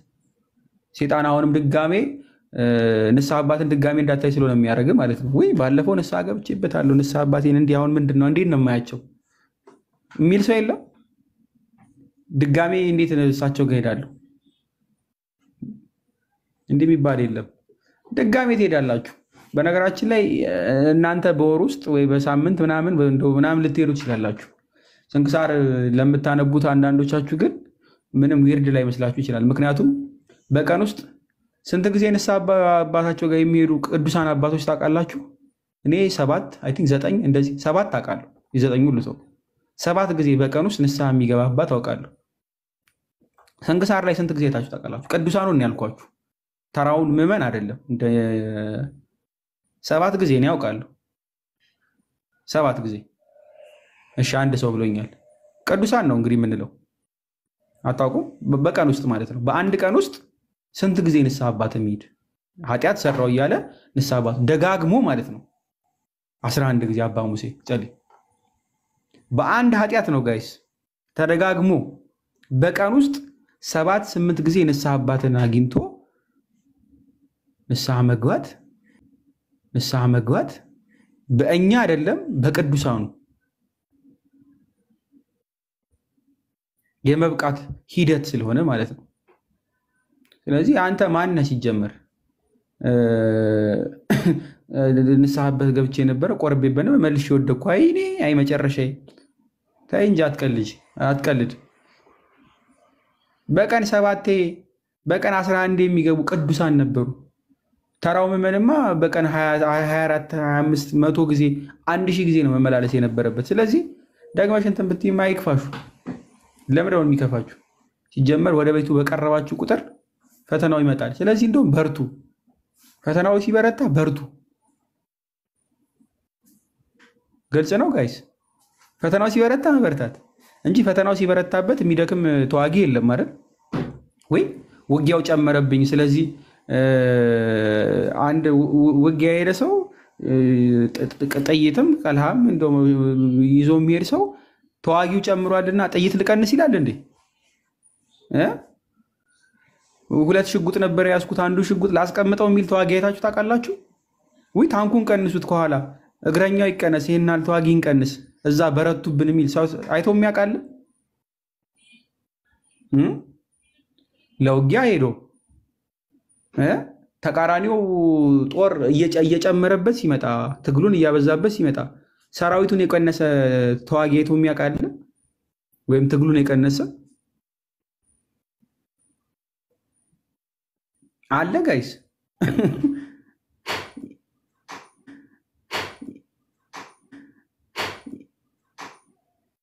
የለም። ጭራሽ ምንድን ነው የምታደርጉት? ጦር ትጨምራላችሁ። የጦር ዕቃን የምትጨምሩ ትጨምራላችሁ፣ ታስተካክላላችሁ። የሌላችሁን ትጨምራላችሁ። ትጥቅ ነው የምንጨምረው። እዚህ በጸሎት ያልበረታን ከነበርን ጸሎታችንን ምን እናደርጋለን? እንጨምራለን። ትጥቅ ነው። ህይወታችን ላይ ምናልባት የወደቀ ምናምን ካለ ምን እንጨምራለን? ድጋሚ አሁንም ትጥቅ ነው። ግልጽ ነው። ትጥቁ እየጨመረ ይሄዳል። ለምን ካላችሁ ትግሉ በጨመረ ቁጥር ስለሚያስፈልጋችሁ ያ ጥቅም። አለበለዚያ በምን ትዋጋዋለህ? ጥይት ካለቀ አለቀ ነው አይደል? ያልቅ ደግሞ አይገባም። ሁሌ መታደስ አለበት። ለክርስትና ደግሞ ጥይቱ ምንድነው? ጸሎቱ። ጸሎቱን በማብዛት የተሻለ ይተኩሳል ማለት ነው አይደለ? ማን ላይ? ሰይጣን ላይ። ምሳሌው ዘሐጽጽ ነው። እንግዲህ ምሳሌ ዘሐጽጽ ብላችሁ ለፉት እና ታጠቁ ለማለት ነው። መንፈሳዊ መታጠቅ ነው ደግሞ። ቅዱስ ጴጥሮስ እንዳደረገው ሰይፍ ደግሞ እንዳታነሱ፣ ከደሙ ንጹህ ነኝ። ታነሱ፣ ከደሙ ንጹህ ነኝ።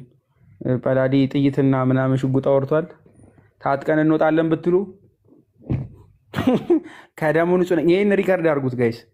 ሪከርድ ያደረገ ሰው ካለ ይሄን ሪከርድ ያድርግ። ከደሙ ንጹህ ነኝ። ኤግዛምፕሉ ይቀየርልኝ። ኤኒሃው ሰባኪ ሳንሆን እንደ ሰባኪ ለሚያደርገን ሰዎች ጸልዩልን። በድንገት ስብከት አይገርምም? ሳይማሩ ያስተማሩን ሰዎች ይላል እኮ አልሰማችሁ? ሳይማሩ ያስተማሩንን ብዙ ሰዎች አመስግኑ። ብዙዎች ሳይማሩ ስለሆነ ያስተማሩን ማለት ነው። የልምድ አዋላጆች የሚባሉ መምህራን አላያችሁ? እንደዛ ነን አሁን እኛ። እና ከልምድ አዋላጆች ራሳችሁን ጠብቁ። አባዬ መታለች። አባሻ ወደ መሐመድ እንመለስ። አሁን ወደ መሐመድ እንመለስ። ቃል ስጋውን ጥያቄ ያለው የታችኛው ልጅ ቃል ስጋውን የሚባለው ልጅ ጥያቄ ያለኝ ያለ። እሺ አባዬ እንኳን ደህና መጣሽ ሁላችሁም።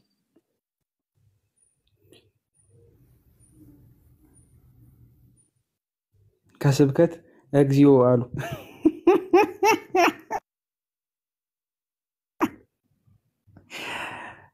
ቃል ስጋውን አለ።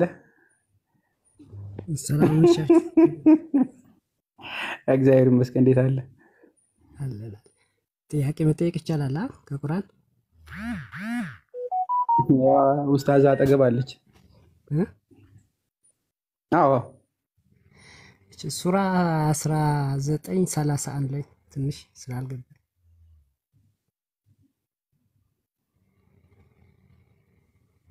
19:31 እህታችን አለሽ? ማንኛቸውን ነው? አንቺን ነው። ማንም እጠይቀዋለሁ እንድትከፍችልኝ ነው። 19:31 ላይ እሺ። ካሜራ ግን ለምንድን ነው ከታች የማያመጣው? አይ አፕዴት አድርጊው። አፕዴት ስታደርጊው ይስተካከላል። ውስጥ ገብተሽ ነው ገስት ገብተሽ የሚከፍተው። ያ ገስት ገብቼ ነው የሚከፍትልኝ፣ ያለበለዚያ ግን ችግር ነው። እሺ ይኸውልህ እንግዲህ ይሄ ነው ስፍራ በሆነ ብሩህ አድርጎኛል። ያው በህይወትም እስካለ ሶላትንም በመስገድ ዘካንም በመስጠት አዞኛል። ያ ህፃናት አይሰግዱም። ከ9 ሶላት ሸርጦች አንደኛው ለስግደት ብቁ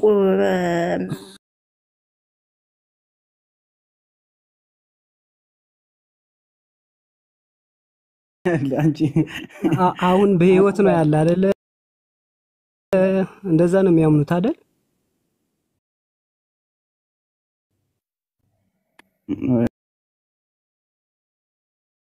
ያ በህይወት ነው ያለው። አላህ በህይወት ጋር ካለ ነው ያለው። እንግዲህ ሰማይ ላይ ለማንም የከፍለው ዘካ ድሃ አለ እዛ? እያልኩ እኮ ነው። ይሄ በከፈኒሳነቱ ነው። በጣም ህፃን ሆኖ ሳለ ወደ ህዝቦቿ ይዘው ሄዳ መሬም ወደሱ ጠቆመች። ይኸውልህ ወደሱ ጠቀሰች ይላል። ከዛ በኋላ በአንቀልባ ያለን ህፃን እንዴት ልናናግር ነው አሉ። ከዛ ህፃኑ ምን አለ? እኔ ያለህ ባሪያ ነኝ፣ መጽሐፍን ሰጥቶኛል፣ ነብይ አድርጎኛል ብሎ ጮኸ። ህፃኑ ማለት ነው። ከዛ በየትም ስፍራ ያው ህፃን ያለው ሁሉ አይጻፍም። ለምን እንደጻፈው አላውቅም። የቁርአን ደራሲ ይኸውልህ ጽፎታል። ህፃን ሆኖ ካወሩት መካከል ከሶስቱ ሰዎች መካከል ኢሳ ነው አንደኛው። አዎ አንዱ ኢሳ ነው። ይኸውልህ ኢሳ ራሱ ይኸው። ስለዚህ ኢሳ በህፃንነቱ ነው ያወራው እንጂ ዘካንም አልሰጠም ሶላትም አልሰገደም። የውሸት ነው። አዎ እኔ ትንሽ ያልገባኝ ምንድነው በህይወት እስካለ ድረስ ዘካ የማክፈል ኃላፊነት አለበት ነው የሚለው እና ሰማይ ላይ ከሆነ ደግሞ እዛ ድሆች አሉ ወይ ነው የኔ ጥያቄ። ባላዲ ይቀጥላል ወይ ነው ጥያቄ። ሰማይ ላይ አስተግፍሩላ ከጥያቄ ባላ ተጠበቃለሁ። በህይወት ካለ የሚለው ላይ በህይወት ራሱ እኮ ግን የለም። ለእነሱ መልስ ልስጠው ወይስ የኛ መልስ? በላውዲ በህይወት አለ እንዴ? ግን ቁርአናቸው ራሱ እኮ በህይወት አለ አይልም። የትም ቦታ ላይ ኖ በሞትኩም በተወለድኩ ጊዜ ምናምንም ስለሚል አይደለም ወደ ራሱ አነሳው ነው የሚለው። አነሳው ነው። አነሳው ማለት መቼ በምን ሁኔታ እኮ ወደ ራሱ አነሳው ይላል። 158 አይደለ? አልሰቀሉትም አልገደሉትም ካለ በኋላ ወደ ራሱ አነሳው ይላል። ግን ገሎት ነው ከሞተ በኋላ ነው ወይስ በህይወት ነው የሚለው ግን ዲቴል የለውም። እሱ ማብራሪያው ነው። አልሰቀሉትም አልገደሉትም የሚልና ያስቀምጣል።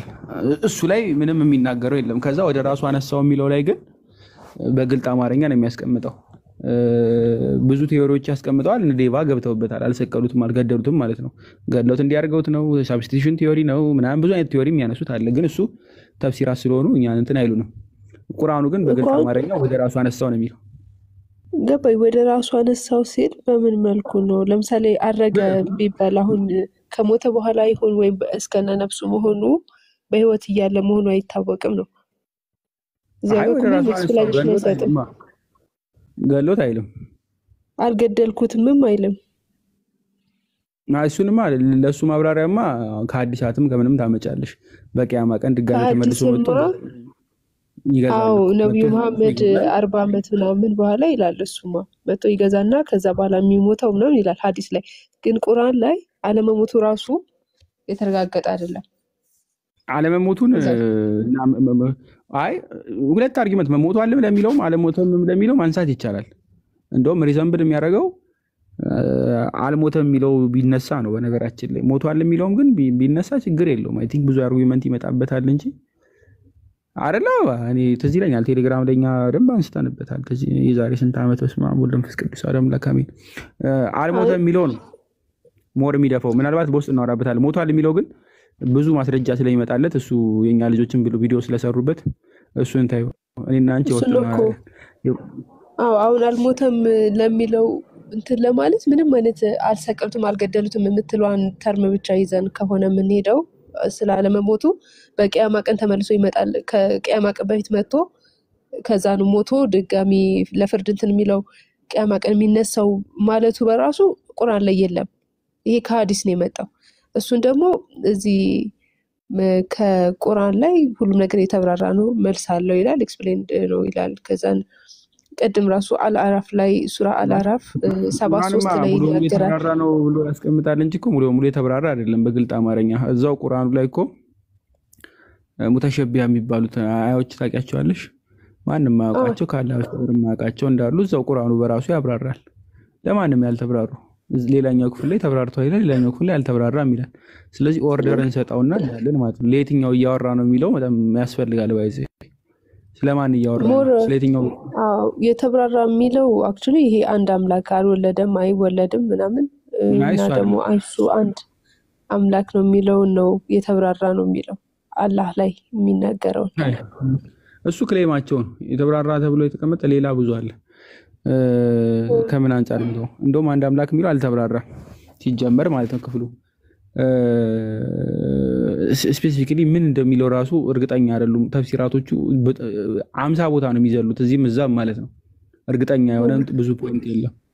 አሁን ካነሳ ነው ፖይንት ግን ልጁ ከጠየቀው አንፃር ግን ወደ ራሱ አነሳው የሚለው ሁሉ ሰደውና ሞቷል የሚለውን ሳይሆን የምንወስደው በህይወት አለ የሚለውን ወስደን አይደለ ቃል ስጋ ሆነ። ስለዚህ በህይወት አለው የሚለውን ከወሰደንና ወደ ራሱ አነሳው ከተባለ ዘካ ለማን የሚከፍለው? ራሱ አነሳው ከተባለ ዘካ ለማን የሚከፍለው? ለማንም። ምክንያቱም ወደ ገነት ምናምን ወሰደው ሳይሆን አረበኛው ወደ ራሱ ነው ወሰደው የሚለው። ምናልባት የአረበኛው አጻጻፉት እዚህ ይለኛል ጠፋኝ። አሁን ቃል በቃል ከተወሰደ እንደ አማርኛው ቴክስት ሳይሆን ወደ እርሱ ነው፣ ወደ እሱ አላህ ወደ አለበት ማለት ነው። አላህ ባለበት ነው የሚለው። ስለዚህ አላህ ባለበት ደግሞ ለማን ነው ዘካ? እዛው ኦልሬዲ እሱ ጋር እኮ ነው ከማህፀኒቱና ከባቡ ጋር አብረው ይዝናናሉ እንጂ ሌላ ምን ነገር የለም እዛው። ኦኬ እሺ፣ አንድ ጥያቄ እሺ፣ እነሱ ጋር ግን ብጠይቀው ደስ ይለኛል፣ ምክንያቱም ስለማይመልሱት ማለት ነው። አይ እነሱማ በቃ ስጠይቃቸው ኧረ ግራ ገባቸው እኮ። ትራፕ ነው፣ ጸዴ ትራፕ። ግን ሞቷል የሚለውን ይመርጡብሃል። ያኔ እኮ በህይወት አለ ነው እንደዛ ነው የሚያምኑት እነሱ። በህይወት አለ እስካለ ድረስ ሰማይ ላይ ያው ሞቷል የሚለውን ይቀበላሉ። ሞቷል የሚለውን የሚቀበል የሙስሊም ሴክት ታገኛለህ። እሺ አንድ ልጨምር። ሶሪ እሺ ሱራ 21:17 ላይ ነቢያት ምዕራፍ አባይ ይክፈች።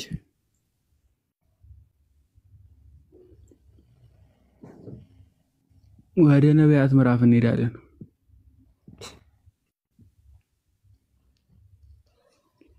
ነቢያት የኔ አይመቸኝም አለ እሱ ነበረ። አይ ቦታ እኮ አለ። አባዬ ልክ አይመቻትም። ዴቭ አለ ይመቻል።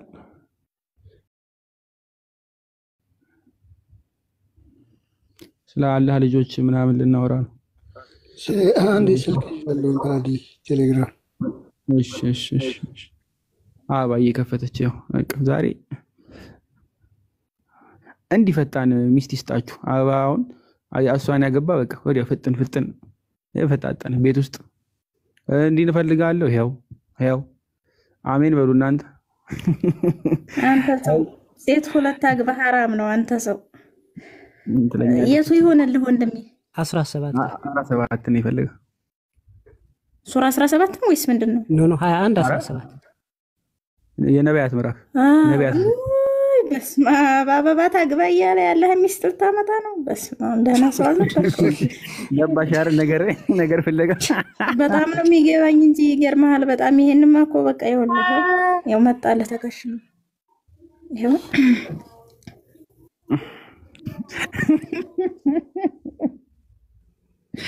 እሺ። እናም ሳቄ እየመጣ ነው። በጣም ይቅርታ። ለምንድን ነው አረበኛው የምታረጊው? እኔ አረበኛው ምን ይሰራልኛል? አሁን ልጁ አያነበው አማርኛ ነው እሱም። መጫወቻ በቅንፍ ሚስትና ልጅ ልንይዝ በሻን ኑሮ ከእኛ ዘንድ ዞር አድርጊው በያዝን ነበር አይደለ? ግን ሰሪዎች አይደለንም ይላል። አሁን ይሄ ጥያቄ ከእኛ ነው የሚለው አይደለም? ከእኛ ነው የሚለው ሰው አላህ ሴት አላህ አለች ማለት ነው። አላት ሴት አላህ አለች ወይ ከእኛ ስለሚል አይ አውሪያል ሚላል ከእኛ ዘንድ ሲል ከመላእክቶችም ከምናም ለማለት ነው። እንደዛ ብለው ያሉታል። ለመላእክት ነው ከእኛ የሚለው አልገባትም። ከኛ ሲል ፍሮም አውር ሪያል ምን የሚለው ከእንግሊዘኛው ላይ ማለት ነው። እኛ ያለ ስለሚጠራ አላህ እኛ የሚለው ያው እንግዲህ ለራሱ እንደ ክብር አይደለም የሚሉት እንደዛ ነው የሚሉት መሰለኝ። ምናልባት ቃሉ በራሱ እንትን የሚል ነገር አይደለም። ንባቡን በደንብ ያዙልኝ። ከኛ ነው ፍሮማስ ነው ወይ ደግሞ ከኛ ማለት ሌሎቹ ላይ ምናልባት ፍሮም ዲስ ወርድ ምናምን ብሎ የተረጎሙ አሉ እዚሁ ላይ ማለት ነው። ዞሮ ዞሮ ፍሮም አስ ብሎ ሲያስቀምጥ ከኛ ተፍሲሮቻቸው ሙሉ በሙሉ አድርገው ያመጡት ሁረናይኖችን ምናምን ነው። ቆንጆ አይን ያላቸው ቦግ ያለ አይን ያላቸው ማለት ነው። ከዛ በሌላ አንቀጽ ፈስሮታል። ቴንኪው እንኳንም ከፈትሽው። አንዴ ዞር አድርጊው። አላህ ልጅን መያዝ በፈለገ ኖሮ ከሚፈጥረው ውስጥ የሚሻውን ዞር አድርጊው ይመርጥ ነበር። ጥራት ተገባው እርሱ አሸናፊው አንዱ አላህ ነው ይላል። ከሚፈጥረው ብሎ በሌላኛው አንቀጽ ያስቀመጠው ነው ወስዱና ሰው ሳይሆን ሁረናይኖች ናቸው በጀና ያሉ ውብ ቢሆኑ አይናቸው ቦግ ያሉ ከታች እንዳለው ማለት ነው። እንደነሱ ናቸው። ነገር ግን እሱ አልፈለገም ይላሉ። አልፈለገም። አሁን እኛ ሲል ሁረናይሎቹ ወይም ደግሞ መላእክትን ለምን መላእክትም የሚሉ አሉ። ወይዚህ ከመላእክትም የሚሉ ሁረናይል ብቻ ሳይሆን መላእክት ከመላእክትም ኦሬንጀልስ ብለው አልጃላላይንም ሌሎችም ያስቀምጣሉ። ከነሱም ማለት ነው። ለምን እንትና ነው ኢብን ከቲር ነው አይ ቲንክ ከሰማይም ከምድርም ምናምን ብሎ ከፈጠረው ሁሉ ፍጥረት ይልና የተሻሉትን ሲመርጥ ኤንጀልስ የተባሉትን መላእክት ወይም ደግሞ ሁረናይሎች ሁለት ያስቀምጣል። ሁረናይልን ስፔሲፊካሊ ሴት ስለተባሉ ከነሱ መምረጥ ይችል ነበር ቆንጆ ስለነበሩ ይላል ማለት ነው። ግን ከኛ ብሎ ማስቀመጡ እሱ ራሱ ሁረናይል ነው ወይ ካልከኝ እንግዲህ ምን አላህ ሂጃብ ይለብሳል። አላህ ልክ እንደ ሴቶች በሚያቃቸው በነብያቶች መካከል እንጂ አይገለጥም። ከመጋረጃ ጀርባ ይሆናል። ምንድነው ጃንደረባ ይሆናል። አልወልድም እንግዲህ ፍላጎት አላህ ማህፀን አለው። ማህፀኒቱ የምትጎትተው ቀሚሱን ጎትተች የተባለበት ነው። ከዛ ደግሞ ልክ እንደ ሴት አሁን ሂጃብ መልበሱ እንዳለ ሆኖ ፍናፍንት ማለት ነው አይደል? የሚመስል ነገር አለ። የሴት ነገርም አለው። ከዛ አላህ ላይ ሌላ የሚጨመር ተው ግን በኢየሱስ ተው ሌላ ነገር አትሰዱኝ። አሁን ይሄን ይወስዱና ሙስሊሞቹ ጭራሽ ቤት አይመጡ። ወደ ዋናው ፖይንት የከፈትሹን አንብቢ በቃ እኔ ሊያስገዝትብኝ ነው። ሰባኪ ሆኜ ሊያስቀረኝ እኮ ነው። እኔ ንጽጽር ገባለሁ ብዬ ሰው እንዳይመጣ ሊያደርገው ነው ቤቴ። የተጻፈው ነው እኮ አላህ ለክርስቲያኖች ከማርያም ኢሳን ወልዷል አትበሉ፣ ለቁረይሾች ደግሞ አላትና ለመናት አልዑዛን ወልዷል አትበሉ ነው መልሱ። ለምን ከተባለ አላህ ሚስት ሳትኖረው አይወልድም። በዲው ሰማዋት ወልአርድ ሰማይና ምድርን ያለ ብጤ ያስገኘ ነው አይደለ? አነ የኩኑ ለሁ ወለድ ወለም ተኩን ለሁ ሷሂባ ለሱ ቢጤ ሷሂባ ማለት የጓደኛ ውሽማ የተለያየ እኮ ቢጤ ነው። በቃ ቢጤ እሱን የምትተካከለው አላህን የምትመስልና የምታክል ይሄው ሷሂባ ይቻትና እዚህ ጋር እሱ ሳትኖረው እንዴት ልጅ ኖረዋል? ስለዚህ እሱ ነገሮችን ሁሉ ያለ ምንም ነገር ነው ያስገኘው። ሰውየው ማን ነው? ይቅርታ ያለ ቢጤ ነው ያስገኘው። ሰማያትና ምድርን ያለ ቢጤ ያስገኘ ነው ይላል። ሰማይና ሰማይን አጋብቶ ምድርን አልወለደም ነው። ለሱ ሲሆን ግን ለእሱን የምትመጥነው ወይ እሱን የምታክል ሴት ሳትኖረው እንዴት ልጅ ኖረዋል ነው። ስለዚህ አላህ ልጅ በፈለገ ኖሮ ሱረቱ ዙመር 39:5 ቁድም እንደከፈትኩትኝ ከሚመርጠው ነገር ይይዝ ነበር። እሱ ከሚሻው ሚስት ይኸውላችሁ እሱ አላህ ልጅን ቁጥር 4 ላይ ልጅን መያዝ በፈለገ ኖሮ ከሚፈጥረው ይላል የሚሻውን ይመርጥ ነበር። ከሁራል አይኖች ሊሆን ይችላል፣ ከሴት መላእክት ሊሆን ይችላል፣ ከሰው ልጆች ሊሆን ይችላል። ይይዝ ነበር እሱ ማለት ነው። ለዛ ነው ቁጥር 21 የነቢያት ምዕራፍ ቁጥር 17 ላይ መጫወቻ ልንይዝ በሻን ኑሮ ከኛ ዘንድ በያዝ ነው የሚለው ማለት ነው። ይሄ ይኸውላችሁ ይሄ ቁጥር 17 ላይ ገባው 21 17 ላይ አላህ ምን ይላል? መጫወቻ ልንይዝ በሻን ኑሮ ከኛ ዘንድ በያዝ ነው ይላል። ኢን ኩና ፋኢሊን ፍዕል ማለት ያው መርየም ማህፀን ውስጥ ጥፍ እንዳለ 2191 66 12 አደምን አፍንጫው ላይ እፍ ብሎ እንደፈጠረው 1529 ላይ ያንን ነገር መስራት ብንፈልግ ኖሮ ነው ልጅ መውለድ ልጅን ሚስት ልንይዝ በሻን ኖሮ ከኛ ዘንድ በያዝ ነው። ኢን ኩና ፋኢሊን አድራጊዎች ብንሆን እያለ ነው። ግንኙነት ማድረግ ብንፈልግ አላህ ቢፈልግ ይይዝ ነበረ። ከመላእክት ከሁረል አይኖች ከሰው ልጅ ከተሻለ እሱ ብቻ ከመሪም ጋር ወይንም ከናል ኡዛ ጋር ታገናኙ ነው ሰውየው እያለ ያለው ገብቷችኋል አይደል? እንጂ ለሱ ሚስት ለሱ የምትመጥነው ሷሂባ ይፈልጋል፣ የምትመስለውና የምታክለው እሱ ይፈልጋል ቢጤውን ማለት ነው። ሰማይን ለማስገኘት ሌላ እሱን የሚያክል ሰማይ እንደሚሻው ሁሉ ያው ግን በነገራችን ላይ 7 ሰማይና 7 ምድር አለ በእስልምና ከየት እንዳስገኘው አናውቅም። በጥቅሉ ያው አላህ ምንንም ያለ ምንም ፈጥሯ። ስለዚህ እሱ ልጅ ለመያዝ ምን ያስፈልገዋል? ሚስት ያስፈልገዋል። እሱ የምታክለው ሚስት ያስፈልገዋል። ያ ነው እንግዲህ ያለው ነገር። መሲሁ የመሲሁ አሟሟትን በተመለከተ እንግዲህ እና አጠበሪም እንግዲህ መሲሁ አላህ ዘንድ ነው ብሏል።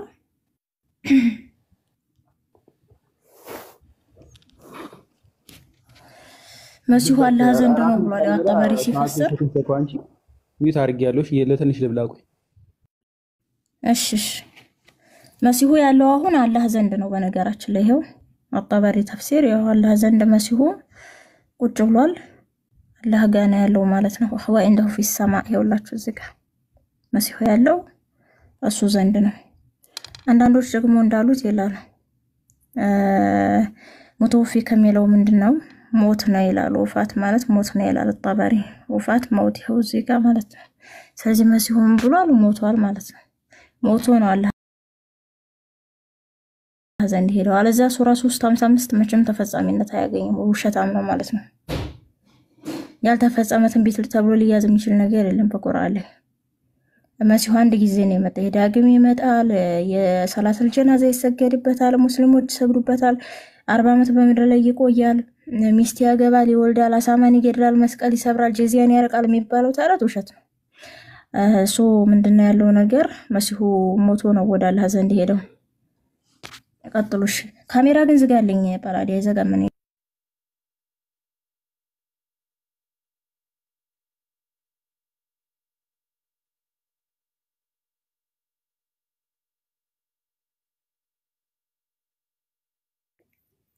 ገዝት ያላችሁ ሞቅ ሞቅ አርጉት ነው ይብላበት ትንሽ እንዴ 5 ደቂቃ ስጡኝ እንጂ ከዛ ጉልበት ጨምሬ እመጣለሁ። እሺ ብላ በላ የተባረከ ይሆነልህ። እሺ እንደዛ ከሆነ ሌላ ጠይቅ። ሶሪ ጥያቄ አበዛው መሰለኝ። ባይሆን ቃሉን ገፋ አድርገህ ጾም ሰዓት ሄዷል ባላዲ። እሺ ቀጥሎ ወንድሜ ተመልሶልሃል ይሄ? አዎ ተመልሶልኝ። እቺ ኦኬ አንድ ልጨምር ወይስ አይጨምር? ከቻልነው ጨምር፣ ካልቻልነው ላሽ። እሺ ሱራ 112 ያለው ሁሉ ጊዜ የሚያወሩት ሙስሊሞች አላህ አንድ ነው ምናምን የሚለው አላህ ሰመድ ምናምን የሚለው ተናጋሪው ማን ነው? ለማን ነው የሚናገረው? ጥያቄ ማለት ነው። ተናጋሪው መሐመድ ነው፣ የሚናገረውም ለመሐመድ ነው። ነው ተሳሳትኩ? አይ እኔ እንጃ እንግዲህ እነሱም እንግዲህ መሐመድ ይሄንን በል ሲል እኮ ሰዎቹ መካከል ነው ገባ። በል ሲል ጥያቄ ተጠይቆ ነበር አይደለ? ጌታህን ግለጽልን ብለውት ነበር። ምንድነው ጌታህ ብለውት ነበር። ጌታህን ገለጽልን ማን ነው እሱ ብለው ጠይቀውታል። ቁረይሾች የመካ ኩፋሮች ጠይቀውት ነበረ። በሉ እርሱ አላህ አንዱ ነው አንድ ነው ብሎ አላቸው። ይሄው ሰመድ ነው አለ። መጠጊያ ነው ብለው ነው እንትን ያሉት። አላህ ሰመድ ነው። ይሄ እንግዲህ አልወለደም አልተወለደም ይላል። ገና ነው ለሱ ቢጤ የሌለችው ሲሆን ሌላ 601 ላይ ገና ነው። ለዛ ነው አይወልድም አይወለድም የሚል የቁርአን አንቀጽ የለም። አልወለደም አልተወለደም አለ። ኦኬ ሱራ 72:3 ላይ ግን ማች አይሆንም የአጋንንት ምስክርነት የሚለው የጌታ ሚስትንም ልጅንም አልያዘም ያሉት ነው። እሱን ቀጥታ ተናጋሪው ምን ይሆናል? አጋንንት ይሆናል ወይም ከመሐመድ ጋር ሲያው ይሄም አጋንንት ነው። ይሄንን እንግዲህ ቁርአንን ሱረቱ ጋኔልን መቅራታቸውን ለሙሐመድ የነገረችው ዛፍ ነች። ዛፍ መታረማሙ ፒስ ነው። እንዴት ነው በቃ ረብሮዬ በቃ አጋንንት እኮ እኛ የሚያስደንቅ ቁርአንን ሰማን ብለው ሲቀሩ ሰማሁ ብላ የነገረችው እሷ ነች። ዛፍ ናት በነገራችን ላይ። ኦኬ ካስፈለገ ሐዲሱን እከፍትልሃለሁ። ኦኬ ችግር የለው በቃ ለትምህርት ስለሆነ እዚህ ጋር አጋንንት ናቸው የተናገሩት፣ እዛ ጋር ደግሞ መሐመድ ነው የተናገረው። ኦኬ ቴንክ ዩ ያ በልርሱ አላህ አንዱ ነው በል የሚለው ማን ነው? መሐመድ መልስ እየሰጠ እኮ ነው አይደለ? ጠየቁት። አይ ጌታ አንድ ነው ብሎም በል ምን አባባለው? ራሱን ነው ራሱ በል የሚለው ማለት ነው ሰውየው።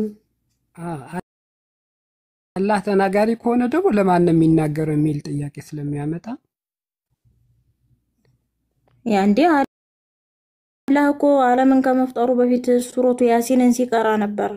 አታውቅም? ይሄንን ስማ ወደ ቀጥተኛ መንገድ ምራኝ ይላል እኮ ራሱ። ያ ወደ እሱ ሱረቱ ፋቲሃ ነው። ሱረቱ ፋቲሃ ላይ እኔ በጣም ነው የሚገርመኝ። አሁን እዚህ ጋር በነገራችን ላይ የሆኑ ግሩፕ ጸሎት ነው ሱረቱ ፋቲሃ ራሱ ልክ እንደ መገለጥ አይደለም ሲጀመር ሱረቱ ፋቲሃ የሆኑ ሰዎች ተሰብስበው በሉ የሚል ነው የጨመሩት አይደለም። በነገራችን ሱረቱል ፋቲሃ ላይ የነ አብዱላህ ኢብን መስዑድ ቁርአን ላይ ስቲል ራሱ ዱዓ ነው የሚሉም አሉ። ቆይ አላህ ንግግር ሳይሆን የጸሎት ክፍል ነው። እንደዚህ አሁን ራሱ ባሉ ሴክቶች ዋሃቢያ አህባሽ ላይ ራሱ ክፍፍል የሚያመጣ ክፍል ነው። የነ አብዱላህ ኢብን መስዑድ ቁርአን እኮ ሲያጎላው 111 114 እና 116 አያን ያለው አይደለ? ሲጨምር ሌሎች ነገሮች የሚጨምር አለ። ሲቀንስ ደግሞ ፋቲሃን እነዚህ ነው የሚቀንሰውና በል የሚለው ከዚህ ንግግር አንፃር ነው። ይሄ የአላህ ንግግር ሳይሆን ዝም ብሎ መሐመድ ያን የተናገረው የራሱ እንደ ጸሎት ነገር ነው ብለው ነው እንጂ የአላህ ንግግር አይሉትም። እና ይለያያሉ። በዚህ ላይ በጣም ትልቅ ክፍል ነው። በጣም ብዙ ሰፊ ጥናት የሚፈልግ ነው። ራሱ ችሎ ፕሬዘንት ቢደረግ ነው። ያ ቀጥታ ሲጀምር ራሱ በል ምንም የሆኑ ሰዎች ጸሎት ነው። በነገራችን ላይ በአረማይክ የዘውትር ጸሎት ሰዎች የሚሉት ከዚህ ከፋቲሃ ጋር በጣም የተመሳሰለ ነው። እኔ ከዚህ ቀደም አይቻለሁ ሰዎች በአረማይክ የዘውትር ጸሎትን ሲሉ ማለት ነው። ልክ ከሱረቱ ፋቲሃ ጋር ተመሳሳይ ነው። ተመሳሳይ ቃላት ድምጸታ ነው ያለው ማለት ነው። ይሄ ሲጀመር የሆኑ ሰዎች ጸሎት ነው። በአላህ ስም አዛኝና ሩህሩህ በሆነው ይላል። ሰዎች ናቸው እየጸለዩ ነው ያሉት። ምስጋና ለአላህ ይገባው የዓለማት ጌታ ነው እያሉ ነው። አሁንም ሰዎች ናቸው። ብዙ ሰዎች መሆናቸውን እንትን የምትሉት ማለት ነው። ብዙ ሰዎች መሆናቸውን ይሄ የፍርዱ ቀን ባለቤት የሚለያዩ ሪዋያቶች አሉ። ማሊክ የውሚዲን እና ማሊክ የውሚዲን የሚል ሪዋያ አለ። የትኛው ነው ትክክል የምናውቀው ታሪክ የለም። ግን ደግሞ አንተን ብቻ እንገዛለን፣ አንተንም ብቻ እርዳታ ሱረቱ 7 ቁጥር 60 ላይ ሙሐመድ በመራን በራሴ በሳሳትን በራሴ ላይ ብቻ ነው ብሏል። እዚህ ጋር ታዲያ ለምንድን ነው እንገዛለን እያለ ያለው? ማን ነው የሚገዛው? እርዳታ እንለምና የሆኑ ሰዎች ተሰብስበው የሚጸልዩ ጸሎት ነው። ምራን ይሉታል። እዚህ ጋር ቀጥተኛውን መንገድ ምራን፣ ይሄው ምራን የሰዎች ጸሎት ነው። በእነሱ ላይ በጎ ያልከላቸው ጀምሮ ማለት ነው። ቢስሚላህ ከሚለው አሁን የዋርሽና የቁምቡል ቁርአኖች አሉ አለ ሐፍስ እዚህ የሚጠቀሙት ሐፍስና ዋርሽ ዋርሽ ላይ ደግሞ ስትሄጂ ቢስሚላህ የሚለውን ጉለት ታገኝበት የለ ቢስሚላህ የምትለዋ የለችም እነሱ ላይ እና የሆነ ፋቲሃ ራሱ የለችም። አንድ አያ አሁን ለምሳሌ በዋርሽ ሱራ 4 114 ከሆነ እዛኛው ላይ ስትሄጂ 113 ነው የሚሆነው። አንድ እንትን ይቀንሳል፣ አንድ ቁጥር ይቀንሳል። ለምን እነሱ ስላሳያቸው እሱን ስለማይቀበሉት ነው። ምንድነው አላህ ይመስገን ለምንድን ነው የማይሉት? አልሐምዱሊላህ የሚሉት ላህ የሚባል አምላክ አላቸው ነው ወይስ ምንድነው? እሱም ራሱ አሁን ምንድነው እንደዚህ በባጭሩ እኮ የምትንረዳው ነገር ቢስሚላህ እና አልሐምዱሊላህ ቀጥታ ከአላህ ጋር ግንኙነት የለውም እኮ። እሱን ራሱ አሁን የአላህን ስም ላይ በደንብ እንትን ማድረግ ነው። እንደዚህ ባጭሩ የምንረዳው ክፍል ናቸው ብዬ አላምንም። ማለት በደንብ እንትን ማድረግ መተንተን አለበት። አላህ የሚለው ስም እነሱ አሁን ዲሲቭ ስለሚያደርጉ ስለሚዋሹ ማለት ነው። ኢላህ የሚለውን የአረማይክ ቃል ያመጡና አላህ ማለት ነው። ያ እንግዲህ የኢላህ ማለት የኤሎሄም ፕሉራል ፎርም ነው አይደለ? ኢላህ የሚለው ያችን ያመጡና ከዚህኛው ጋር ያገናኙታል። በአረብኛ ግን ይሄ ነገር አለ። አላህ የሚለው ስም አልአት፣ አልኡዛት፣ አልመናት የሚላለ አላህ የሚባል ጣዖት አለ። የእሱን ነው።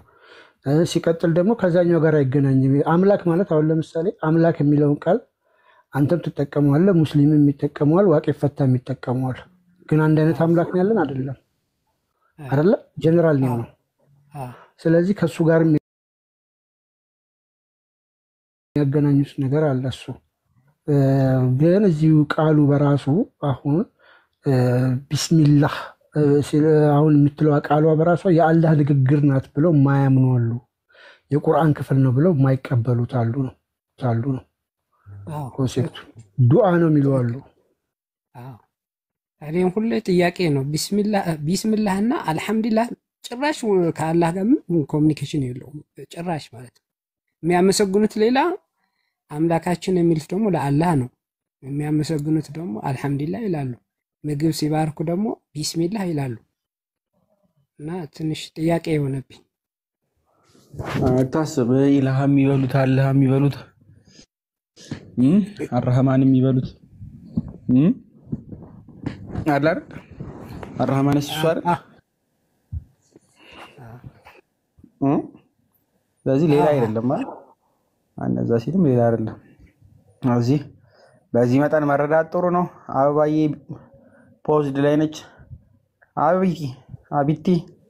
አቢቲ አለሽ?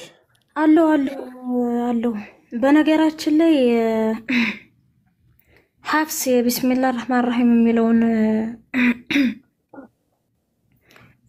ከመገለጥ ነው የመገለጥ ወይንም አንድ አንቀጽ አንድ ብሎ ነው የሚጀምረው ቢስሚላህ የሚለውን ማለት ነው። ዋርሽ ግን ከአንቀጽ አይደለም የሚቆጥረው፣ ልክ እንደ መግቢያ ሰዎች የጨመሩት አይነት አድርጎ ነው የሚቆጥረው በነገራችን ላይ። ኦኬ አንድ ብሎ የሚጀምረው ያችላል። ይሄው በቃ ዋርሽ ነው ይሄ ያ ቢስሚላህ الرحمن الرحيم الحمد لله رب العالمين አንድ አለ ማለት ነው። الرحمن الرحيم ሁለት አለ። ማሊክ يوم الدين ሶስት አለ። ኢያከ ነዕቡዱ ወኢያከ ነስተዒን አራት እያለ ይሄዳል ማለት ነው። ይሄ ምንድነው? ዋርሽ ነው። ሐፍስ ደግሞ ያውላችሁ ሐፍስ ቢስሚላህ الرحمن الرحيم አንድ አልሐምዱሊላህ رب العالمين ሁለት። ከሐፍስ ይሄው ከመገለጥ ነው የሚቆጥረው።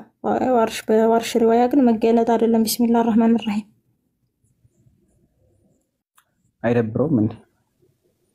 በጣም ነው የሚደብረው። ይሄው ግልጽ አለ። ያው ከዚህ በፊት ብዙ ውይይት አድርገንበታል ይሄን ማለት ነው። ዛሬ ነው ያርግና ብሏል ያገሬ ሰው። እና ቁምቡሉም ይቆጥሩታል። ገና ያስፈልግም። ቁምቡል ማን ነው? ቁምቡልም ማቀው እህል ነው ብሏል። ቁምቡርስ የሚባል እንትን ነበረ። እሱንና ቁምቡልን ያመሳስሉታል። ግን አይገርሙም? ግን አስባችሁታል? ቁርአን ዓለም ላይ አንድ ነው የሚል አርጊውመንት ሲከራከሩን ነበር ለዘመናት። ሐርፍ በሐርፍ ሐረካት በሐረካት ዓለም ላይ ያለቁን ቁርአን ነጥብ ወሰጥከረ አንድ ነው ነበርና ይሄ ሐሳብ በጣም እኛ አሁን ውይይት እንኳን ሲጀምር እናንተ ቴሌግራም ላይ ብቻ ሳይሆን እዚህ ቲክታክ ላይ ራሱ በጣም በቃ ነበር። አሁን ግን አንድ ሰው የሚል የለም። እኔ በጣም ነው የሚገርመኝ። አቅም አጥሮ ህዝቡ ድሮ ነበር የሚጨርሳቸው። አቅም አንሶን እንጂ መጽሐፍ የመግዣ ምናምን አክሰስ ድሮ ነበር።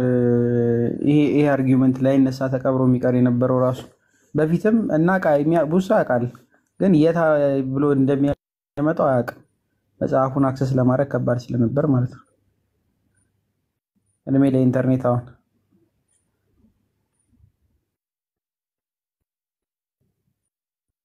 ኢንተርኔት ነፃ ወጣን ተበሎ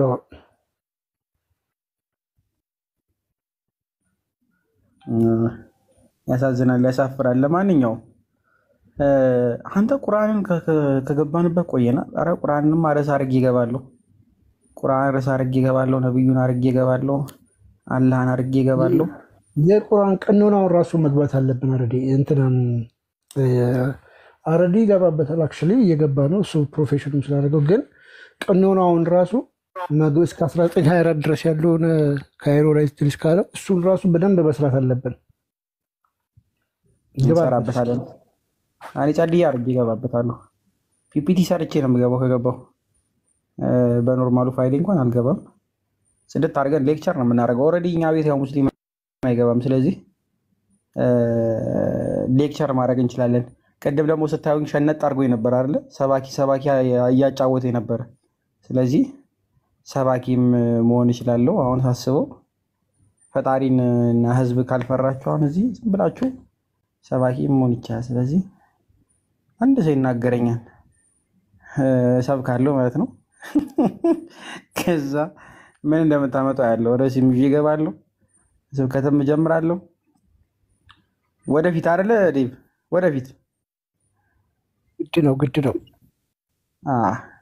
እንደዛ እናደርጋለን። ኦልሬዲ የምሬን እኮ ነው። እስኪ አታስተምር የሚለኝ ሰው አገኛለሁ። እስኪ እናያለን። እኛ ሼም ይዞን ነው እንጂ እስካሁንም ዝም ያልነው ትላላችሁ እንጂ እናስተምር ነበር እኮ። ግን ክርስትናው ላይ ማስተማር ትንሽ መምህራን ይኖራሉ የሚል ነው። ደፋር ስለበዛ እኛም ካልመጣን አስቸጋሪ ነው። ሁሉም ሰው የአቅሙን መሞከር አለበት አይደል? ጥያቄ አለኝ። ጠይቂ እናቴ። ወይ ጥያቄሽን ጠይቂ። ግቢ ገስት ጠይቂና ትጓል አስቤ። የምናውቀው ከሆነ እንመልስልሻለን፣ የማናውቀው ከሆነም ደግሞ ላሽ ብላለች ቅድም አበባ። ሰላም እንደምን አመሻችሁ? እግዚአብሔር ይመስገን እናትዋ። ጥያቄሽ ምንድን ነው? አይ እስካሁን ካላችሁ አይቀር ዘንዳ ጠይቄ ልደር። በጣም እንቅልፍ እየነሳኝ ነው ይሄ ጥያቄ። አላዲ እንቅልፍ አቤት። የሆነ ስራ እየሰራሁ ዘሪላን ሶ ዘትራበል እዛኛው ስልኬ ላይ ነበረ በፊት ክላስ ላይ ሰጠንን። ላክልኝ በእናትህ። ምን ዘሪላን ሶ ዘትራበል የሸሪያ ህጉ። እሺ እልክልሃለሁ። እሺ ቤላ አለሽ? ቤላ ፎርዋርድ አድርጊለት እስኪ። አሁን ወደ ጥያቄ ልግባ። ጠይቂ እናቴ ዋንቺ። እሺ ካሜራ ዝጋልኝ ጳራሊ። እሺ ያው ዘጋሁልሽ። የኔ ጥያቄ ምን መሰለህ በላዲ? ቅዱስ ገብርኤል መልአክ ቅዱስ ገብርኤል በክርስቲያን አረቦች የሚጠራው ቅዱስ ገብርኤል ተብሎ እንጂ ጅብሪል ተብሎ አይደለም።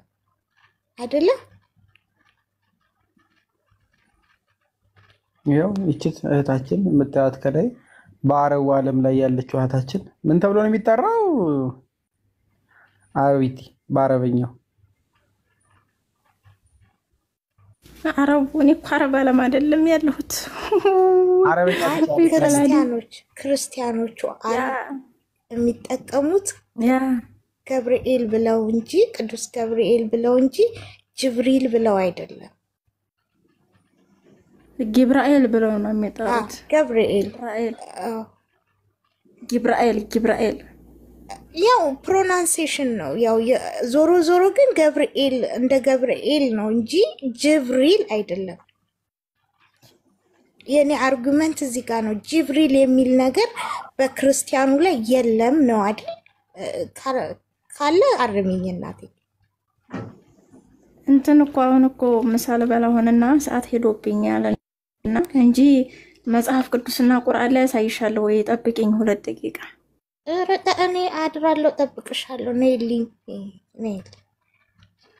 ኧረ ጥቅሱን ቆይ አስታውሽኝ። እሺ እኔ እኮ እንትን ያልኩት ስለነበረ መጽሐፍ ቅዱስ ላይ ላውጣልሽ። ቆይ ባላዲ መጽሐፍ ቅዱስ አለ አረቢክ? እኔ ምን ይልልኛል? ምን ማለት ፈልገሽ?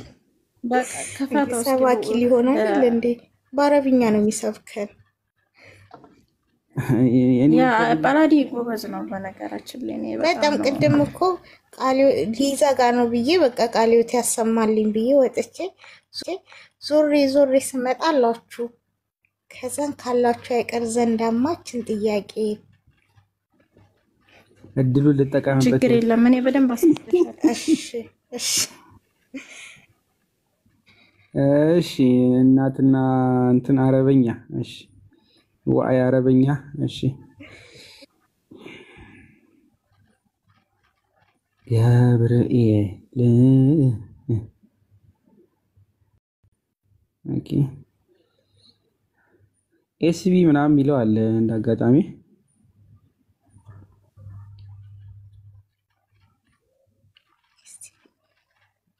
አይደለ? የቆብቱ አለ አንድ ትራንስሌሽን ለዘካርያስ እንትን ያለበት ላይ ሊድ ወይስ ሉቃስ ላይ ያለ ከዛ ስሙን ስፔሲፊክ የሚጠቅስበትን አይደለ? እነሱ ዳንኤል 8ም አለ። እሺ ቆይ እሱን ላውጣ።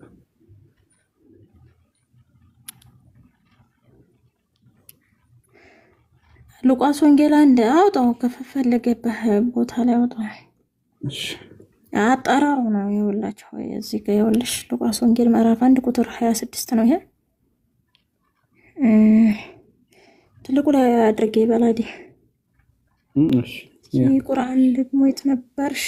ኦኬ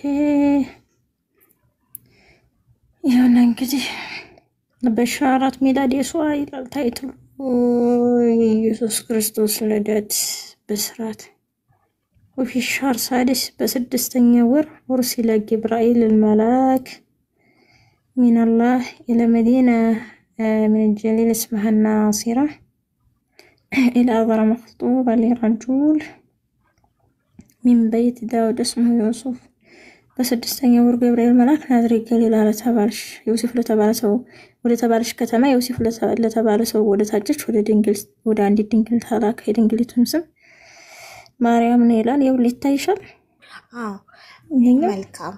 እሺ እናት እኔ ማወቅ ያለኩት ገብርኤል እንጂ ጅብሪል ምን ነበር እነሱ የሚሉት? ምንድነው የሚሉት? ጅብሪል ምንድነው የሚሉት? ጅብሪል እሱ ገንብረው የሚበሉ ቆይ ላሳይሽ ነው። ችግር የለውም። እንትን ነው ምን አለ መሰለሽ የሳቅ መንፈስ እንዴ አወራ እንዴ ይኸውልሽ የቃላቱን ልዩነት አሁን አሳይሻለሁ። ያኛው ገብርኤል አለው አይደለ? ጅብሪል ወይንም ገብርኤል አለው። ያኛው ደግሞ እንዲህ ይለዋል ቁል መን ካን አድወ ለጅብሪል فإنه نزله على قلبك بإذن الله مصدقا لما بين يديه وهدى وبشرى للمؤمنين سورة بقرة قطر 97 ላይ قل من كان عدو لجبريل على ለገብርኤል ጠላት የሆነ ሰው ይላል። እሱ በልብ ላይ ከፋፍሎ ወርዶታ ምናምን ያቃጥሎ ያው በቁጭት ይሞት ብለው ቡና ቁርስ ጣል አድርገውበታል። ይኸው ቡና ቁርስ ተፈለጋችሁ ይኸው በቁጭት ይሞት ብለው አንተን አይሁዶች የገብርኤል ጠላት ገብርኤል ነው የወዱት ምናምን የሚል እንትን አለ። እኔ አንድም አይሁድ የገብርኤል ጠላት አይቻላቅምና አይሁዶችን ታክሲ ያደርግ እኮ ነው። ወይኔ እኛንን ክርስቲያንና አይሁዶችንማ ጠምዶናል። ምክንያቱም ሐሰተኝነቱን በጣም አጋልጠውታል። ለዛ ነው። ስለዚህ በቃላት ልዩነቱን እኮ ላሳያት ብዬ እየከፈኩት ነበር። ስልኬ አይደለም መብራት የለም ወገኖች፣ ስልክሽ ሞሎ ይብላኛለች ሀያት። ስልኬ በጣም ንጹህ ነው የሆነት። ዳንኤል ላይ ያለው ላሳያት። ይኸውላችሁ ጅብሪል እሺ አሳይ። እዚህ ላይ እንግዲህ ጅብሪል ነው የተባለው አረብኛ መጽሐፍ ቅዱስ እሺ ባላዲ ያሳይ። ቆይ ባላዲ ካሜራ ዝጋልኝ። እሺ እናቴዋ ይታያል። ዳንኤል 8 ላይ ነው ይታይሻል ቃሉ። አዎ ኢቨን የቃሉ ልዩነት ላሳያት ፈልጌ ነው። ሲጻፍ ራሱ አንድ አይደለም። ጻጻፉ ራሱ ማለት ነው። ያኔም ላሳያት ነበረ። ቀጥልሽ። ኦኬ እሺ። እኔማ ለብቻ ከፈኩት እኮ ይታይሻል።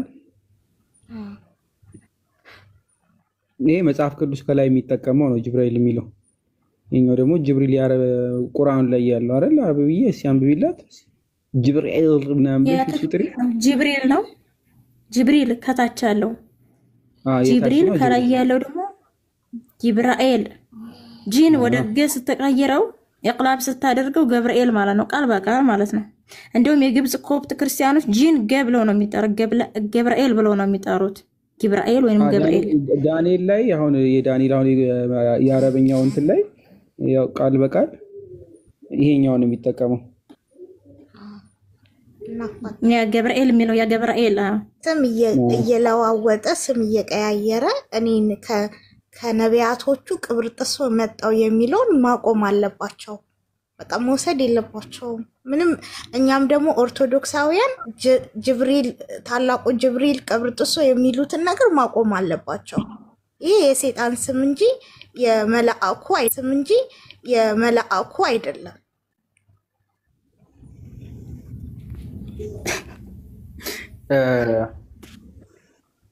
የነጩ ሰይጣን ነው። ቅድም አይተሻል፣ እያሳየው ነበረ። ቁርአን 59:16 ተፍሲር በጅብሪል መልክ ይመጣ ነበረ። ነጩ ሰይጣን ወደ መሐመድ ሊወሰው በራእይ መልክ ነው። ከፍቼው አው ከነበርሽ ከፍቼው ነበር ቅድም። እውነት ነው ነበርኩኝ፣ ከቅድም ጀምሮ ሰምቻለሁ። አለካ ለነገር ሙሉ ቁርአን ተረተረትና የሰይጣን የታጨቀው ሆኖ ሳለ ስለምንድን ነው ከዛ ውስጥ እኛ ቃላም አውጥተን የኛ ነው ብለን የምንጠቀመው? እኛ አልተጠቀምንም። አይቻለው ኦርቶዶክሳዊ ሰው ታላቁ ጅብሪል ብሎ ሰይሞ በጣም የተበሳጨሁት። ለማወቅ ጥረት የሚያደርኩት በዛ ምክንያት ነው።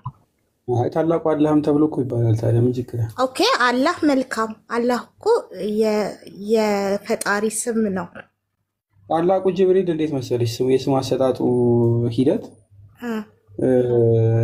ጅብሪል አለ አይደለ? የእስልምናው ከዛ ታላቁ የሚሆነው 600 ክንፍ ነው ያለው። ይገርምሻል። 600 ክንፍ ነው ያለው። ይገርምሻል። ጅብሪል በእስልምናው ማለት ነው። እኔ የእስልምናውን ጅብሪል አላውቀውማ። ሞክ ነው። አልገባሽም? አሽሙር ታውቂያለሽ? በአማርኛ የአሽሙር ስም። ኦኬ እንደዛ ከሆነ እኛ እኮ ፊት ለፊት እንደዚህ ካልተነጋገርን እየተግባባን አይደለም። አስቸጋሪ እኮ ነው እንዴ! እኛ ማሾፍ አንችልም እንዴ?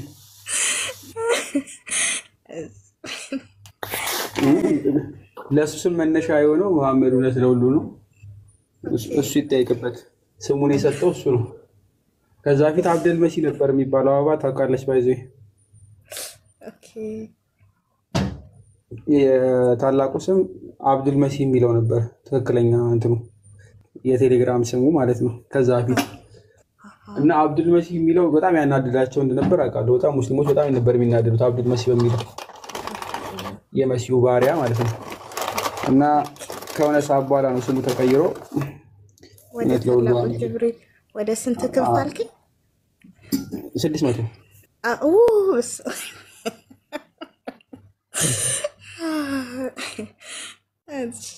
በጣም ነው የማመሰግነው። ስለዚህ በጣም በቃ እረፍት አገኘው ማለት ነው። አንቺ ርፍ በልን እንጂ እኛ ከመንገር አውሏል አንልም። አታስቢ።